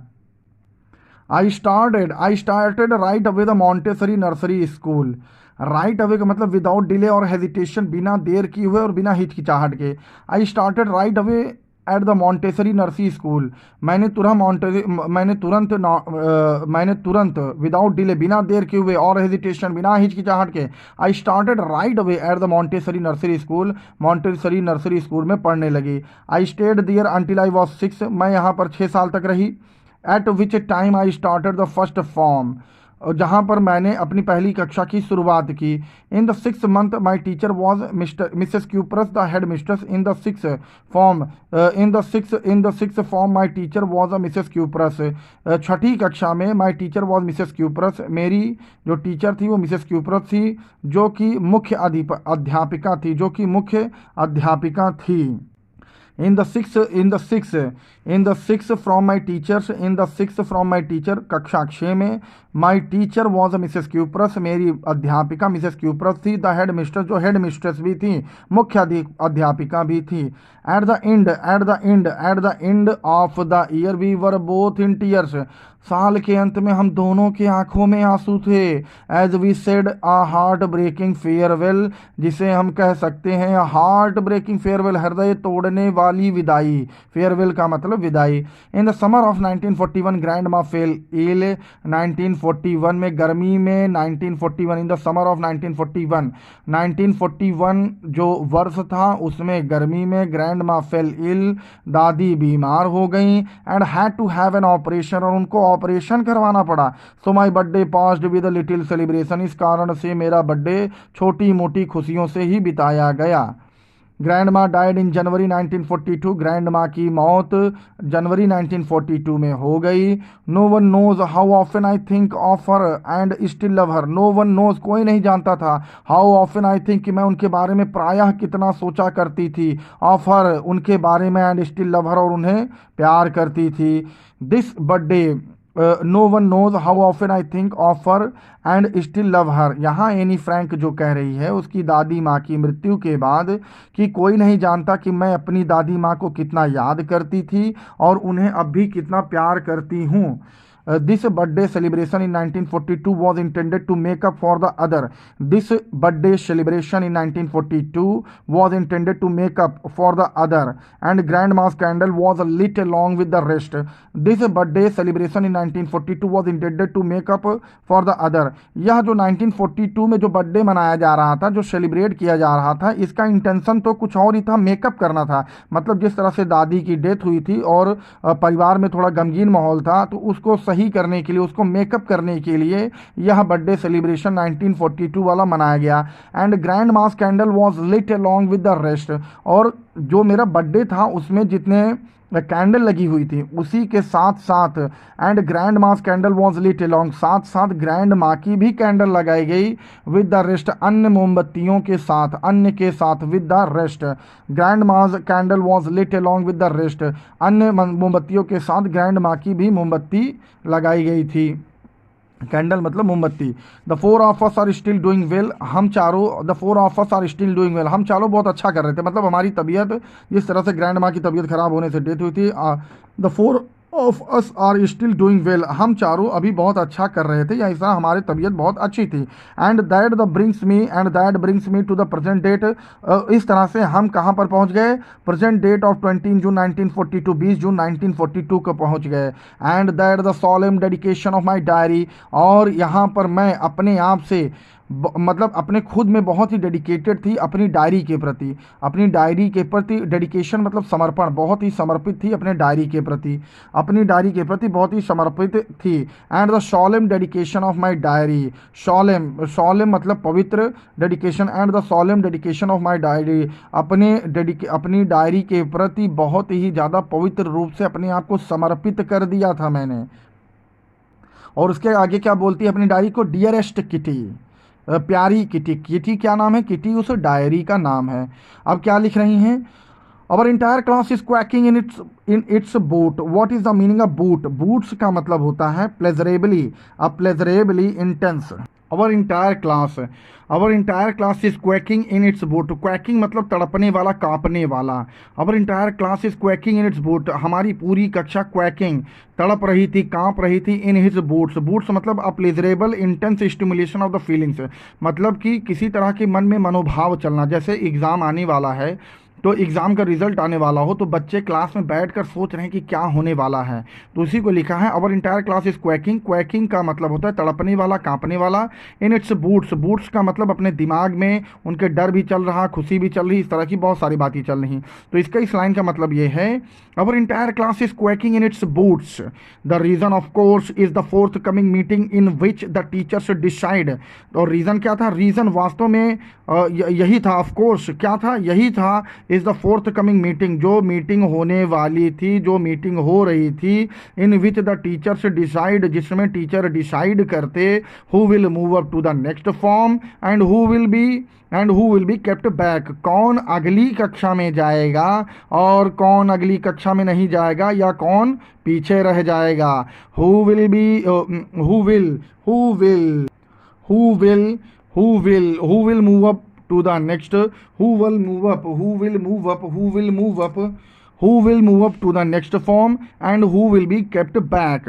Half the class is making bets. आधी कक्षा तो शर्त लगा रही थी, बेट लगा रही थी। Gian and I laugh ourselves silly at the two boys behind us, Sheehan and Jackass, who have staked their entire holiday savings on their bet.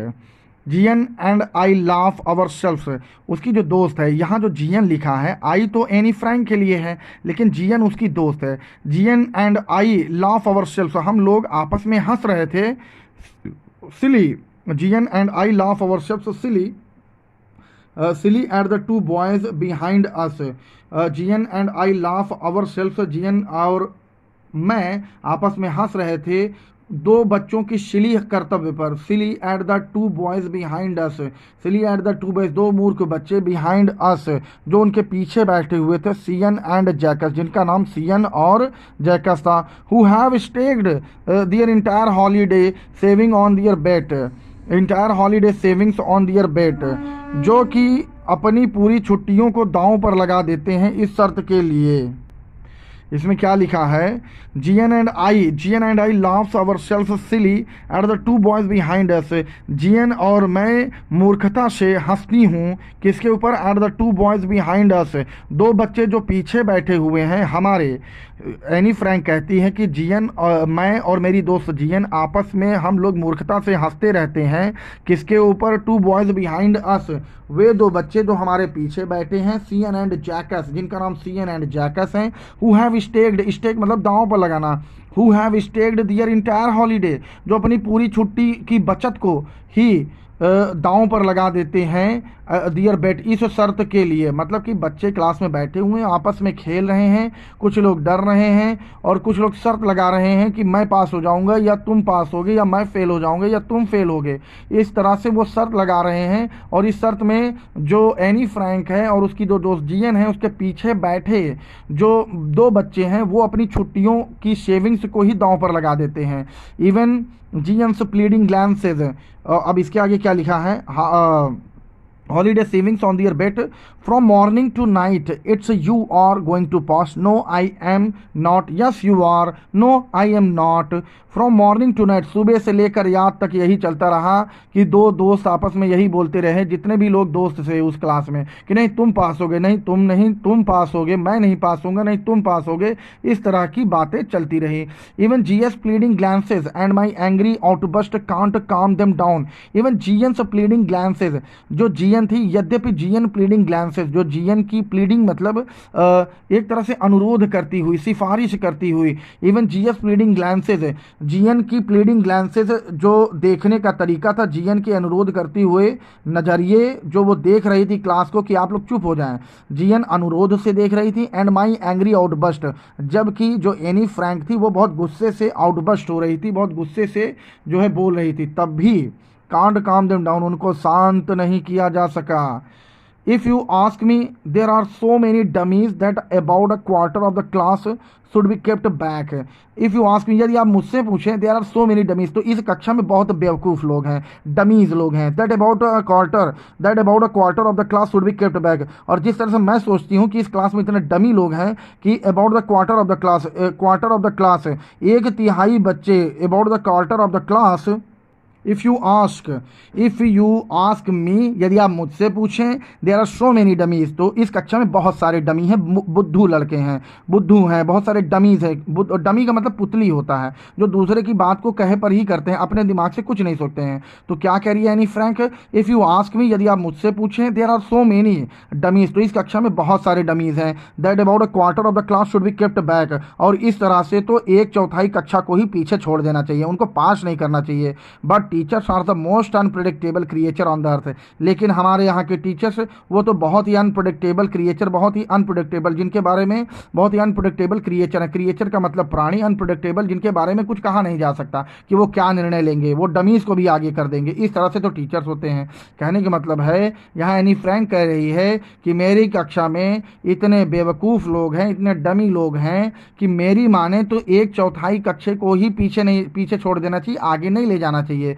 लेकिन जो टीचर्स होते हैं पता नहीं कैसे होते हैं, इनको समझ पाना बहुत कठिन होता है, सबको आगे भेज देते हैं, इसी वजह से इसमें लिख रहा है। But teachers are the most unpredictable creature on the earth, लेकिन जो टीचर होते हैं बहुत ही अनप्रिडिक्टेबल, जिनके बारे में अनुमान नहीं लगाया जा सकता, ऐसे प्राणी होते हैं इस पृथ्वी पर, on the earth.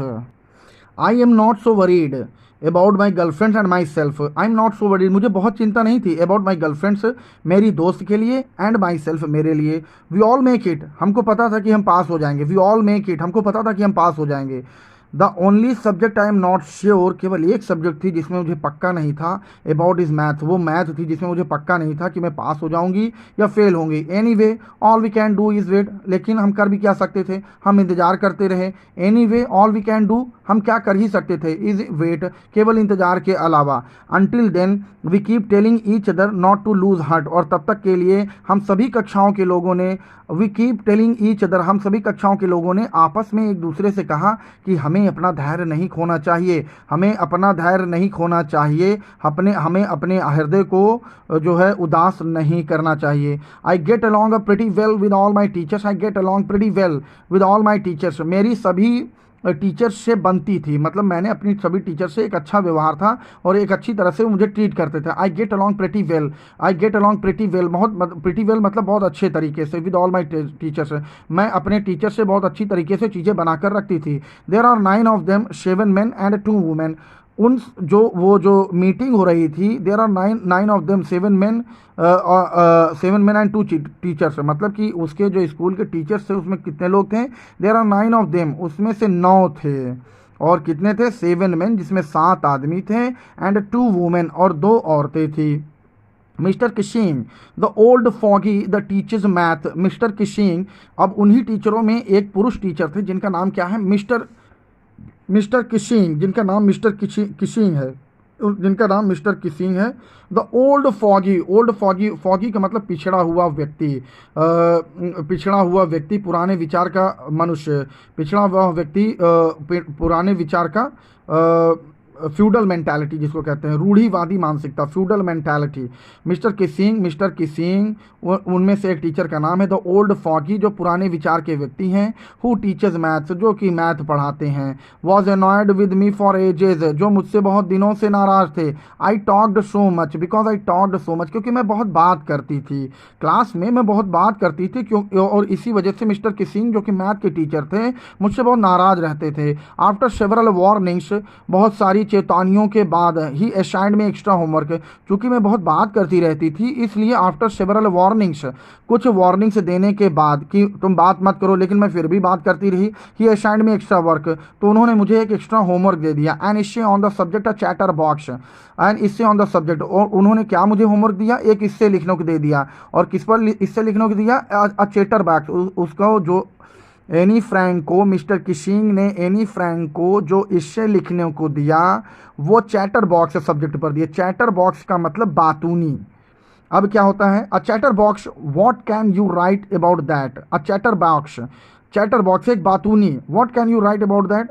Any Frank हम लोगों से कह रही है, अ चैटर बॉक्स, मुझे क्या दिया, बातूनी, इस पर मुझे लिखने को दिया। What can you write about that, आप इसके बारे में क्या लिख सकते हैं। I I had worry about that letter, I had worry about that letter, मैं इसके बारे में बाद में टेंशन लूंगी। आई डिसाइडेड, मैंने चिंता किया, मैंने यह निर्णय लिया कि ये जो मिस्टर किसिंग सर ने अभी मुझे इससे लिखने दिया है चीटर बैग्स को, अभी मैं क्लास में बैठे बैठे इसके बारे में नहीं सोचती हूँ, मैं इसके बारे में बाद में सोचूंगी। I jotted down the title in my notebook, I jotted down the title in my notebook, और जॉटेड डाउन मतलब संक्षिप्त में नोट करना। I jotted down the title, मैंने चैटर बॉक्स जो टाइटल था उसको अपनी नोटबुक में लिख लिया। Tucked it in my bag, और मैंने अपने बैग में डाल लिया। And try to keep quiet, और मैं शांत होकर बैठ गई। और मैं शांत होकर बैठ गई।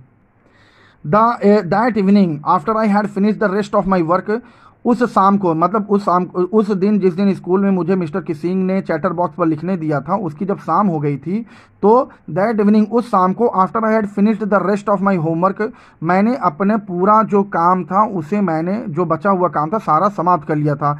The note about the essay caught my eye, लेकिन मेरी नज़र उस एस्से पर पड़ गई, उस नोट्स पर पड़ गई। अरे इस नोट्स में तो मुझे सर ने होमवर्क मुझे एक एस्से लिखने को दिया था चैटर बॉक्स पे, उस पर मेरी नज़र पड़ गई। I began thinking about the subject while chewing the tip of my fountain pen, I began thinking, मैं सोचने लगी अबाउट द सब्जेक्ट, उस चैटर बॉक्स सब्जेक्ट के बारे में, while chewing the tip of my fountain pen, तो कैसे कैसे उसके बारे में सोचने लगी, मतलब कि वह बैठकर अपना होमवर्क कर रही थी, और बैठे बैठे ही जब उसने होमवर्क कर लिया तो अंत में उसकी नज़र अपने उस नोट्स पर पड़ी जिस पर चैटर बॉक्स पर इससे लिखने को कहा गया था। और जब उसने इसके बारे में सोचा, आई began thinking about the subject, और जब मैं बातूनी विषय के बारे में सोचने लगी, और कैसे सोचने लगी, बैठे बैठे उसका जो फाउंटेन पेन था उसका जो ऊपरी भाग था उसको मुंह में चबाते हुए सोचने लगी।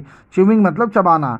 Anyone could remember, anyone could ramble and leave big spaces between the words, anyone could ramble, अगर किसी और को इस तरह का पैसेज दिया जाता, इतना बोरिंग पैसेज, इतना बोरिंग इससे लिखने को दिया जाता, anyone could ramble on and leave big spaces, तो कोई भी ऐसा स्टूडेंट होता तो क्या करता, कुछ भी असंबद्ध अनाप शनाप लिखने लगता। रैम्बल मतलब असंबद्ध। Anyone could ramble on and leave big spaces, कुछ अनाप शनाप असंबंध लिख देता और बिग स्पेसेस और दो वर्ड के बीच में बड़ी बड़ी जगह छोड़ देता ताकि जल्दी से लिख के ख़त्म हो जाए बिटवीन द वर्ड्स। तो यहाँ पर यही कहा जा रहा था, anyone could ramble on and living big spaces, अगर कोई और होता तो क्या करता, कुछ भी असंबद्ध लिख देता, एंड लीव बिग स्पेसेस, और बीच में बहुत बड़ी बड़ी जगहें छोड़ देता बिटवीन द वर्ड्स, दो शब्दों के बीच में। But the trick was to come up with convincing arguments to prove the necessity of talking, लेकिन इसमें असली तर्क की बात तो यह है, but the trick was to come up with convincing, असली तर्क की बात तो यह होगी जब ऐसे आर्गूमेंट को लिखा जाए जिसमें कन्विंस किया जा सके। किस बात को कन्विंस किया जा सके, कि बात करना कितना महत्वपूर्ण है इसको प्रूव किया जा सके, इसको कन्विंस किया, नेसेसिटी मतलब महत्वपूर्ण, कि बात करना कितना महत्वपूर्ण है इसको प्रूव किया जा सके, इसको कन्विंस किया जा सके, तब तो ये तर्कपूर्ण बात होगी। But the trick was to come up with convincing arguments to prove the necessity of talking, बात करना कितना जरूरी है जब इसको कन्विंस किया जाए, प्रूव किया जाए, तब यह अच्छी बात होगी। But the tricky was to come up with convincing arguments to prove the necessity of talking। अब वो क्या करती है, necessity of talking मतलब बोलने की ज़रूरत को कन्विंस कराने के लिए अब वो लिखना चालू करती। क्या, I thought, मैंने सोचा और बहुत सोचा, and suddenly I had an idea, और अंत में मुझे एक आइडिया आया। I wrote the 3 pages Mr. Kissing had assigned me and was satisfied, मैंने 3 पेज लिखे mister Keesing had assigned me, जो मिस्टर किसिंग ने मुझे दिए थे, and was satisfied, और वो इसे पढ़कर सेटिस्फाइड हुए, संतुष्ट हुए। I argued the talking is a students trait, और मैंने क्या लिखा था उसमें, I argued the talking is a students trait, trait मतलब क्या होता है, आदत, ट्रेट मतलब गुण। I argued that talking is a students trait, मैंने उसमें लिखा था, क्या लिखा था, कि बात करना एक स्टूडेंट्स का गुण होता है, उनकी हैबिट होती है, उनकी आदत होती है। And that I would do my best to keep it under control, और मैं इसको बहुत ज़्यादा कंट्रोल करने की कोशिश करती हूँ कि मैं बात ना करूँ, अपने पूरे एट बेस्ट पर कंट्रोल करती हूँ, अपनी पूरी लिमिट तक कंट्रोल करती हूँ कि मैं बात ना करूँ। But that I would never be able to cure myself, लेकिन ऐसा हो नहीं पाता है कि मैं अपने आप को रोक पाऊँ कि मैं बात ना करूँ। Of the habit since my mother talked so much I did, और ऑफ द हैबिट अब यहाँ पर देखें क्या लिखा, I argued that talking is students trait, मैंने आर्ग्यू किया कि बात करना बच्चों का एक ट्रेट होता है, गुण होता है, and that I would do my best to keep it under control, और मैं इसे कंट्रोल करने की बहुत कोशिश करती हूँ, बट डैट आई वुड करूँगी, but would do my best to it control under control, would do my best to keep it under control, मैं इसको बहुत हद तक कोशिश करूँगी कि मैं ना बात करूँ, but that I would never be able to cure myself of the habit, लेकिन मुझे पता है कि मैं ना बात करूं, मैं इसको नियंत्रण में रखूंगी, परंतु मैं अपनी इस आदत को पूर्णतया कभी छोड़ नहीं पाऊंगी। I argued that since my mother talked as much as I did, यद्यपि सिंस माई मदर मेरी माता भी talked as much as I did if not more, मैं जितना बोलती हूँ यदि मेरी माता भी मैं जितना बोलती हूँ उतना ही बोलती थी। Since my mother talked as much as I did if not more, यदि अधिक नहीं तो मैं जितना बोलती हूँ उतना ही बोलती थी। And that there is not much you can do about inherited traits, and that there is not much, और यहाँ पर आप बहुत ज़्यादा कुछ नहीं कर सकते। You can do about inherited traits, inherited मतलब कि जो अपने माँ बाप से मिले हैं, इनहेरिटेड मतलब पैतृक गुण, इनहेरिटेड ट्रेट्स का मतलब पैतृक गुण।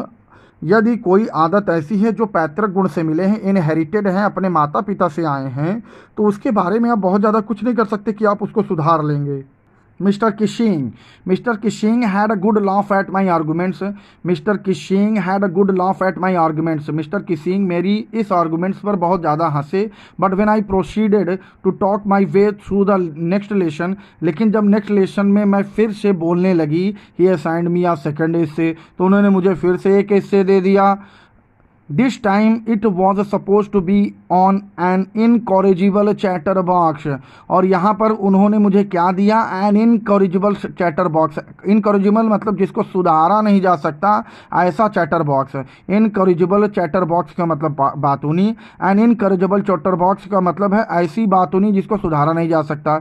आई handed it in, and Mr. Kissing had nothing to complain about for 2 whole lessons. I handed it in, and Mr. Kissing had nothing to complain about it, to complain about for 2 whole lessons.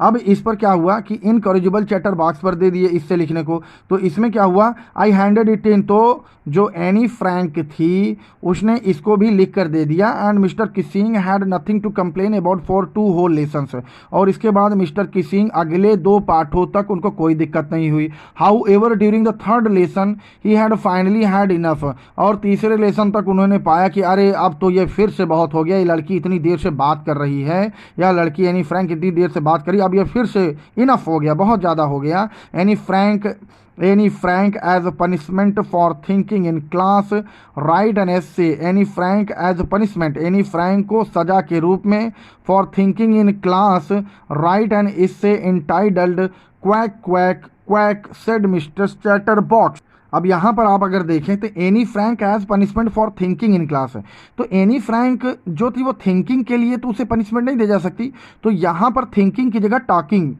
Talking होगा। Anne Frank as punishment for talking in class, Anne Frank को punishment दी गई फिर से बात करने के लिए।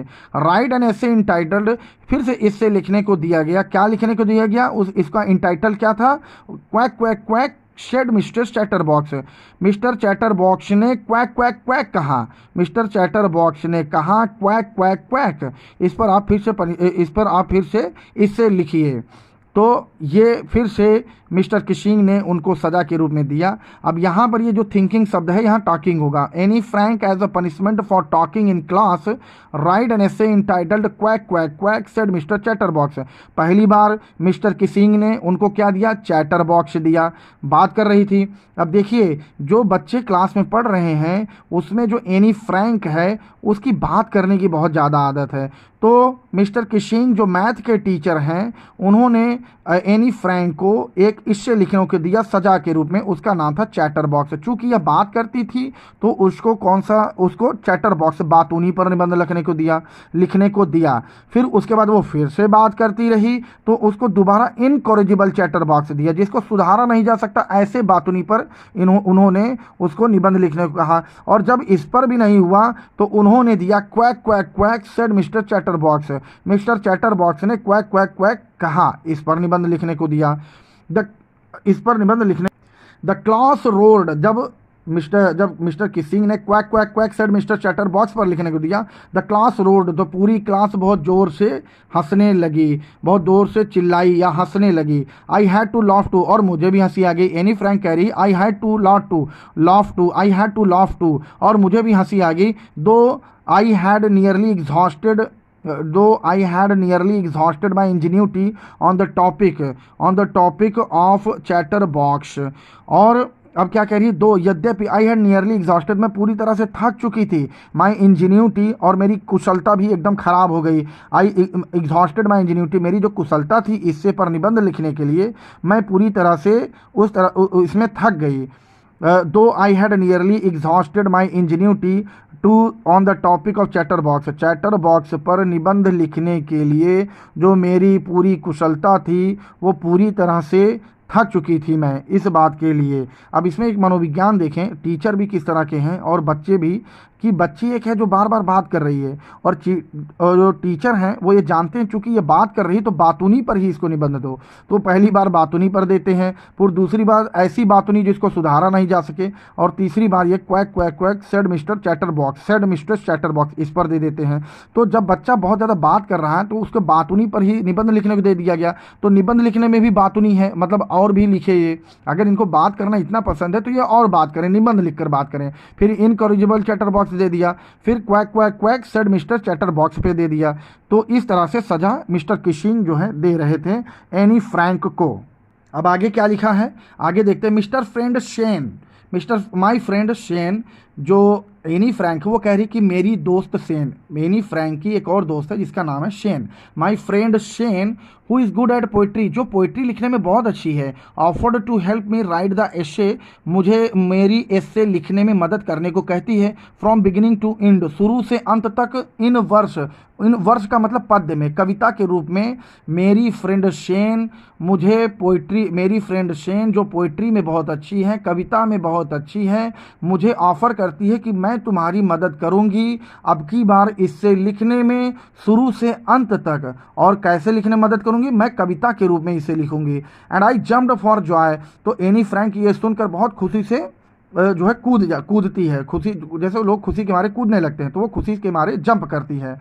तो यहाँ पर क्यों वो खुशी के मारे जंप करती है, क्योंकि इतनी देर से उसको चैटर बॉक्स पे लिखने को दिया जा रहा है निबंध, तो वो ऊब चुकी थी। क्योंकि उसकी दोस्त ने किया कि अब की बार मैं तुम्हारी मदद करूंगी और मुझे पोइट्री बहुत अच्छे से आती है तो मैं तुम्हें कविता के रूप में इसको लिख के दूंगी। तो इस वजह से जो एनी फ्रैंक होती बहुत खुश हो जाती है। Mister Keesing was trying to play a joke on me, अब क्या कह रही है एनी फ्रैंक, क्या कह रही है, mister Keesing was trying to play a joke on me, mister Keesing मेरे ऊपर जोक करने की कोशिश की है क्लास में, मतलब मेरा एक तरह से मजाक बनाने की कोशिश की है क्लास में। Mister Keesing was trying to play a joke on me with this ridiculous subject, इस रिडिकुलस सब्जेक्ट को लेकर चैटर बॉक्स की मैं बहुत ज़्यादा बात करती हूँ, इस वजह से मिस्टर किसिंग ने मेरा मजाक बनाने की कोशिश की क्लास में। But I had make sure that the joke was on him, लेकिन ये सब जो इतना मिस्टर किसिंग सर ने किया है मेरे साथ, मैं उनको एहसास दिलाऊंगी कि ये वास्तव में जोक मेरे ऊपर नहीं है, ये जोक जो है मिस्टर किसिंग के ऊपर, आपके ऊपर है, मैं उनको ये एहसास दिलाऊंगी, ऐसा एनी फ्रैंक कह रही है।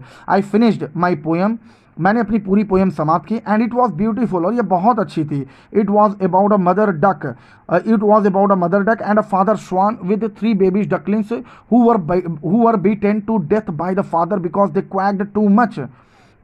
अब वो क्या कह रही है, आई फिनिश्ड माई पोएम, मैंने अपनी पूरी पोएम समाप्त की। एंड इट वॉज ब्यूटीफुल, और यह बहुत अच्छी थी। It was about a mother duck, ये मदर डक एक मादा, मदर का मतलब एक मादा डक, एक मादा बतख, और फादर स्वान और पिता हंस के बारे में है। विद 3 बेबी, जिसके 3 बच्चे हैं, डकलिंग्स मतलब एक बतख है, एक हंस है, और उनके 3 बच्चे हैं जिनको डकलिंग्स कहा जाता है। Dear baby ducklings who were beaten to death, जिनको who were beaten to death, जिनको मारा गया उनकी मौत तक by the father because they quacked too much, उनके पिता के द्वारा, उसके पिता के द्वारा मतलब हंस के द्वारा उन तीनों बच्चों को मारा गया बाय द क्योंकि वो क्वैक क्वैक बहुत करते थे। कहने का मतलब है यहाँ पर एनी फ्रैंक कह रही है मैंने अपनी कविता को समाप्त कर दिया, जो कि बहुत अच्छी थी। और कविता में क्या है, एक मादा डक है, एक बतख है जो मादा है, एक मादा डक है, एक मादा बतख है और एक पिता हंस है और उनके 3 बेबी बतख के बच्चे हैं, बेबी डकलिंग्स हैं, जो जिनको हंस अपनी चोंच से who were beaten to death by the father because they quacked too much, उसके पिता के द्वारा मार दिए जाते हैं, बीट करके मार दिए जाते हैं, मतलब कि पीट पीट कर मार दिए जाते हैं। क्यों मार दिए जाते हैं पीट पीट कर? क्योंकि उसके जो बच्चे हैं वो क्वैक क्वैक बहुत कर रहे हैं। तो इस वजह से जो हंस है वो उन्हें अपने बच्चों को पीट पीट कर मार डालता है, क्योंकि हंस को नहीं पसंद आता है कि वो उसके बच्चे क्वैक क्वैक क्वैक करें। जबकि अब यहाँ समझने की बात ये है, अब इसको अंत में देखते हैं। Luckily mister Keesing to the joke at the right way, luckily mister Keesing सौभाग्य से, लकीली सौभाग्य से mister Keesing took the joke the right way. मैंने ये जो कविता लिखी थी इसको बहुत अच्छी तरीके से लिया। He read the poem to the class, उन्होंने पूरी क्लास को यह सुनाया। एडिंग हिज ओन कमेंट्स, और अपने कुछ तर्क भी दिए उसमें। And to several other classes as well, और कुछ और कक्षाओं में भी इसको जाकर सुनाया। Since then I have been allowed to talk and have not been assigned any extra homework। उसके बाद से मुझे बात करने की इजाज़त मिल गई और मुझे कभी बात करने के लिए कोई होमवर्क नहीं दिया गया, कोई होमवर्क असाइन नहीं किया गया। On the contrary mister Keesing always making joke this days, और इसके विपरीत मिस्टर किसिंग आजकल बहुत ज़्यादा जोक भी करने लगे हैं, मतलब आजकल वो भी हंसी मजाक करने लगे हैं। तो यहाँ पर कहने की कोशिश ये की जा रही है कि मिस्टर किसिंग जो थे वो थोड़े गुस्से वाले नेचर के थे, वो हंसी मजाक नहीं करते थे। लेकिन चूंकि जब इनका इनकाउंटर किससे होता है, एक छोटी बच्ची यानी फ्रैंक से होता है, जो उनके क्लास में पढ़ती रहती है, जो बार बार बात करती है, तो वो उसे चैटर बॉक्स कहते हैं। चैटर बॉक्स का मतलब बहुत बातूनी हो तुम, तुम्हें मना करने के बाद भी तुम बात मानती नहीं हो कि तुम चुप रहो। तो इस वजह से वो उसे बार बार होमवर्क करने को देते हैं, इससे करने को देते हैं।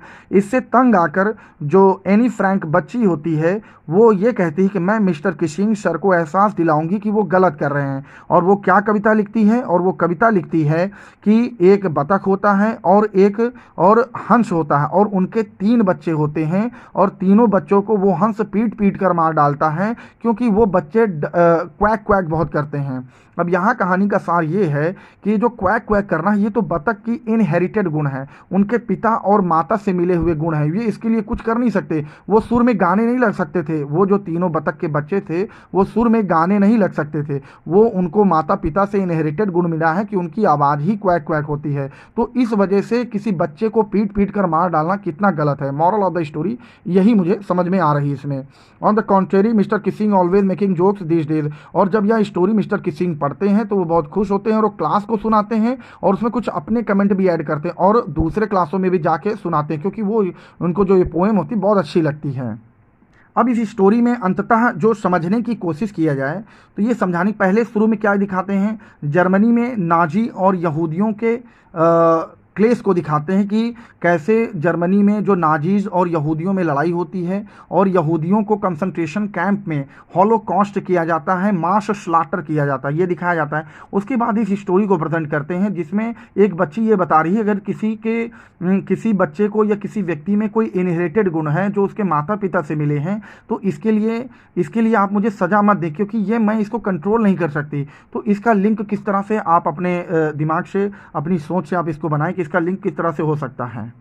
अब इस चैप्टर में कुछ अलग से कुछ चीज़ें जो मैं आपको बता देता हूं जो मैंने नोट किया है। जैसे पिछले चैप्टर में हमने नेल्सन मंडेला पढ़ा था, racism is the belief in the natural superiority of one race over another. यहाँ पर भी जो यहूदी हैं उनको रेस के आधार पर, नाजीज लोग उनको रेस के आधार पर स्लाटर हाउस में भेज रहे हैं और उनको मार रहे हैं। तो यहाँ पर भी रेसिज्म की ही बात आ जाती है। Racism is the belief in the natural superiority of one race over N other.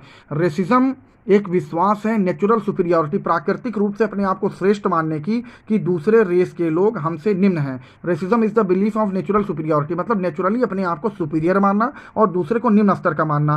It may mean prejudice, discrimination और antagonism against other people because they are of different race और एथनिसिटी। इट मे मीन, ये कैसा racism कैसा हो सकता है, प्रीजुडाइस पक्षपात कर सकता है, डिस्क्रिमिनेशन मतलब एक दूसरे से भेदभाव कर सकता है, एंटागोनिज्म एक दूसरे से हॉस्टिलिटी की भावना रख सकता है मतलब विरोध की भावना रख सकता है, है, गुस्से की भावना रख सकता है, दुश्मनी की भावना रख सकता है अगेंस्ट अदर पीपल, दूसरे लोगों के लिए, because there of different race और एथनिसिटी, क्योंकि वो दूसरे रेस के हैं और उनकी एथनिसिटी अलग है। एथनिसिटी मतलब पहनावा, विरासत में जो मिली हुई कल्चर होते हैं उसको एथनिसिटी बोलते हैं। तो इट में मीन प्रीजुडाइज, डिस्क्रिमिनेशन और antagonism against other people because there of different race और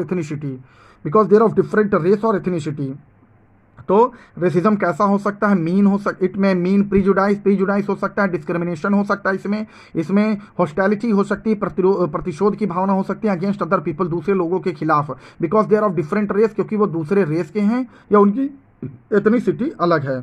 Racism can also be used to describe the social, legal, cultural, economic and political processes. Racism को और भी डिफाइन किया जा सकता है। कैसे डिफाइन किया जा सकता है? सोशल मतलब सामाजिक तौर पर, लीगल, कल्चरल तौर पर, इकोनॉमिक आर्थिक तौर पर, एंड पॉलिटिकल प्रोसेस और राजनीतिक तौर पर इसको और एक्सप्लेन किया जा सकता है। अब इसको और पढ़ने की कोशिश करते हैं कि और क्या हो सके। That are a result of those beliefs. अब इसमें क्या बोल रहे हैं? That are the result of those beliefs. अब इस तरह के बिलीफ रखने से क्या रिजल्ट निकलता है? During the Holocaust Nazis in Germany believed that some races did not even deserve to exist. Holocaust, ये जो होलोकॉस्ट हो रहा था, नरसंहार हो रहा था, during the Holocaust Nazis in Germany के जो नाजीज हैं, बिलीव्ड दैट, क्या विश्वास रखते थे? Some races did not even deserve to exist, कि कुछ नस्लें इस पृथ्वी पर रहने के लिए डिजर्व नहीं करती। मतलब कि एक नाजीज की रेस है, एक यहूदियों की रेस है, तो उसमें यह कहा जा रहा है कि ये जो जूइश रेस है, ये डिजर्व नहीं करती। ये इंटरनेट से पूरा ये मामला लिया गया है, इंटरनेट से इसको लिया गया है। During the Holocaust Nazis in Germany believes that some races did not even deserve to exist. Holocaust के समय नाजियों का ये विश्वास था, जर्मनी में नाजियों का विश्वास था कि सम रेसेस, कुछ ऐसी नस्लें हैं पृथ्वी पर जो इस पृथ्वी पर रहना एग्जिस्ट नहीं करती हैं। The believes were racist. इस तरह के विश्वास रखने को रेसिज्म कहते हैं, नस्लवाद कहते हैं। Because of those beliefs they killed many people who belong to those races. Because of those beliefs, इस तरह का विश्वास रखने के कारण कि दूसरी रेसें खराब होती हैं, दूसरी नस्लें अच्छी नहीं हैं, because of those beliefs, इस बिलीफ के कारण they killed many people, ये बहुत सारे लोगों को मार डालते हैं, who belong to those races, जो ऐसी रेसों से संबंधित रखते हैं, जो ऐसी नस्लों से संबंध रखते हैं। Those actions which resulted from their racist beliefs, those actions which resulted from their racist beliefs were also racist. ऐसे एक्शंस, ऐसे कृत्य which resulted from their racist belief, जो रेसिस्ट बिलीफ, जो नस्ली भावनाओं से पैदा होते हैं, वर आल्सो रेसिस्ट, वो भी रेसिज्म ही कहलाता है। Racism has existed through out the human history. अब यहाँ क्या बोल रहे हैं? Racism has existed through out the human history. Racism human history के इतिहास में हमेशा से रही है। Racism has existed through out human history. It has caused Wars. इसके कारण, रेसिज्म के कारण क्या क्या हुआ है? वॉर्स हुई हैं, लड़ाइयाँ हुई हैं, स्लेवरी, लोगों को दास बनाया गया है। जैसे आप पढ़ रहे थे नेल्सन मंडेला के चैप्टर में, लोगों को दास बनाया गया था रेसिज्म के आधार पर। White man and black man का कंपैरिजन हुआ था। इट हैज़ कॉज्ड, या क्या कॉज, इससे क्या क्या होता है? वॉर्स होती हैं, स्लेवरी होती है, the creation of nation and lords, नए नए राष्ट्र बन जाते हैं। रेस के आधार पर जब लड़ाई होती है तो नए नए राष्ट्रों का निर्माण हो जाता है, नए नए नियम बन जाते हैं। However racism has never been the only cause of wars and slavery, जबकि रेसिज्म हमेशा से केवल युद्ध और दासता के कारण नहीं रहा है। केवल रेसिज्म की वजह से, racism has never been the only cause of wars and slavery, racism ही केवल कारण नहीं रहा है लड़ाइयों के लिए या दासता के लिए। Leaders often used racism to make their actions seem alright. Leaders often used racism, leaders जो होते हैं, नेता होते हैं, वो भी रेसिस्ट, नस्लवाद का प्रयोग करते हैं, to make their actions seem alright, अपने कृत्यों को सही ठहराने के लिए। कहने का मतलब, जैसे बहुत सारी भीड़ जमा है तो वह मंच पर खड़े होकर बोलते हैं रेसिज्म की बातें, और रेसिज्म को कई बार वो रेसिज्म का प्रयोग करते हैं अपनी बातों को सही ठहराने के लिए। द नाजीज, अब उसके आगे, the Nazis use the idea that Slavic peoples were less than human. जो Nazis use the idea that Slavic peoples were less than human, Nazis इस तरह के आइडिया को कैसे प्रयोग किया कि दैट स्लैविक पीपल, ये जो स्लैविक पीपल हैं वो लेस देन ह्यूमन, आदमी के स्तर से कमतर हैं, to make it seem all right to take over these peoples countries, to make it seem all right to take over those peoples countries, to make it seem मतलब कि वो किसी दूसरे के स्तर को कमतर बता रहे हैं कि ये लोग डिग्रेडेड हैं, ये लोग निम्न स्तर के हैं। और ऐसा वो क्यों बता रहे हैं? क्योंकि उन्हें दूसरे कंट्रीज़ पर कब्जा करना है, तो कब्जा करने के लिए वहाँ के लोगों को हटाना पड़ेगा, वहाँ के लोगों को मारना पड़ेगा।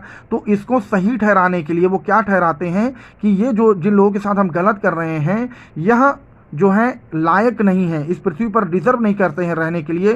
तो क्यों नहीं डिजर्व करते हैं? क्योंकि रेस के कारण, हमारी रेस ज़्यादा अच्छी है या इनकी रेस बुरी है, इस वजह से ये डिजर्व नहीं करते हैं। और the idea of American Africans were less then them, या फिर इस तरह के आइडिया कि अफ्रीकन अमेरिकन्स, अब जो अफ्रीकन अमेरिकन्स है वर लेस दैन देम, वह उनसे छोटे हैं या वो उनसे कमतर हैं। तो इस तरह अब race, human also often categorise themselves by race और ethnicity, humans often categorise themselves by race और इथनिसिटी। रेस और इथनिसिटी के बारे में पढ़ लेते हैं क्या है। Humans often categorise themselves by race और इथनिसिटी, ह्यूमन्स जो है अपने आप को कैटेगराइज करते हैं, देमसेल्स अपने आप को बाय रेस और इथनिसिटी, नस्ल के आधार पर या एथनिसिटी, एथनिसिटी के आधार पर अपने आप। एथनिसिटी का मतलब पहनावे, उड़ने पहनने का तरीका और जो उनके कम्युनिटी में चला आ रहा है, किस तरह से कल्चर है, उसी को एथनिसिटी कहते हैं। Human often categorise themselves by race और एथनिसिटी, ह्यूमंस अपने आप को कैटेगराइज करते हैं रेस के आधार पर और एथनिसिटी के आधार पर। आप categorised, human often categorise themselves by race और एथनिसिटी, ह्यूमंस अपने आप को कैटेगराइज करते हैं रेस के आधार पर, एथनिसिटी के आधार पर। They do this based on ancestry, ancestry मतलब पूर्वजों के आधार पर ये ऐसा करते हैं। As well as visible traits, और जो उनको, जैसे कुछ लोग काले दिख रहे हैं, कुछ लोग गोरे दिख रहे हैं, कुछ लोग नाटे दिख रहे हैं, या कुछ लोगों की आंखें अलग तरह से हैं, तो इस आधार पर वो अपने आप को अलग करते हैं। Like skin colour and facial features, शरीर के कलर को और फेशियल फीचर और चेहरे की बनावट के आधार पर भी वो अपने आप को रेस और इथनिसिटी के हिसाब से अलग मान लेते हैं। People of the same ethnic group are often connected by ancestry, जो people of the same ethnic group, जो समान एथनिक ग्रुप के जो लोग होते हैं, जिनका पहनावा ओढ़ावा एक होता है या जिनका कल्चर एक होता है, people of them same ethnic group are often connected by ancestry, वो प्रायः अपने पूर्वजों से जुड़े हुए होते हैं। स्पीकिंग द सेम लैंग्वेज, एक समान भाषा बोलते हैं। हैविंग द सेम कल्चर, उनका कल्चर भी समान होता है। And living in the same places, और एक समान जगहों पर रहते हैं। How ever scientist say that, जबकि साइंटिस्ट क्या कहते हैं, humans do not really fit well into these categories biologically,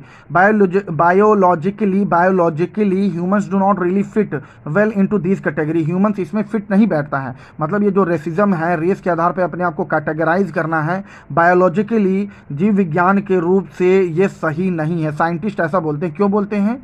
the DNA, अब क्यों बोलते हैं, क्या बोलते हैं scientist? The DNA of people from different races is very similar, DNA of people from different races, अलग अलग नस्लों की जो डीएनए है वो बहुत हद तक समान है।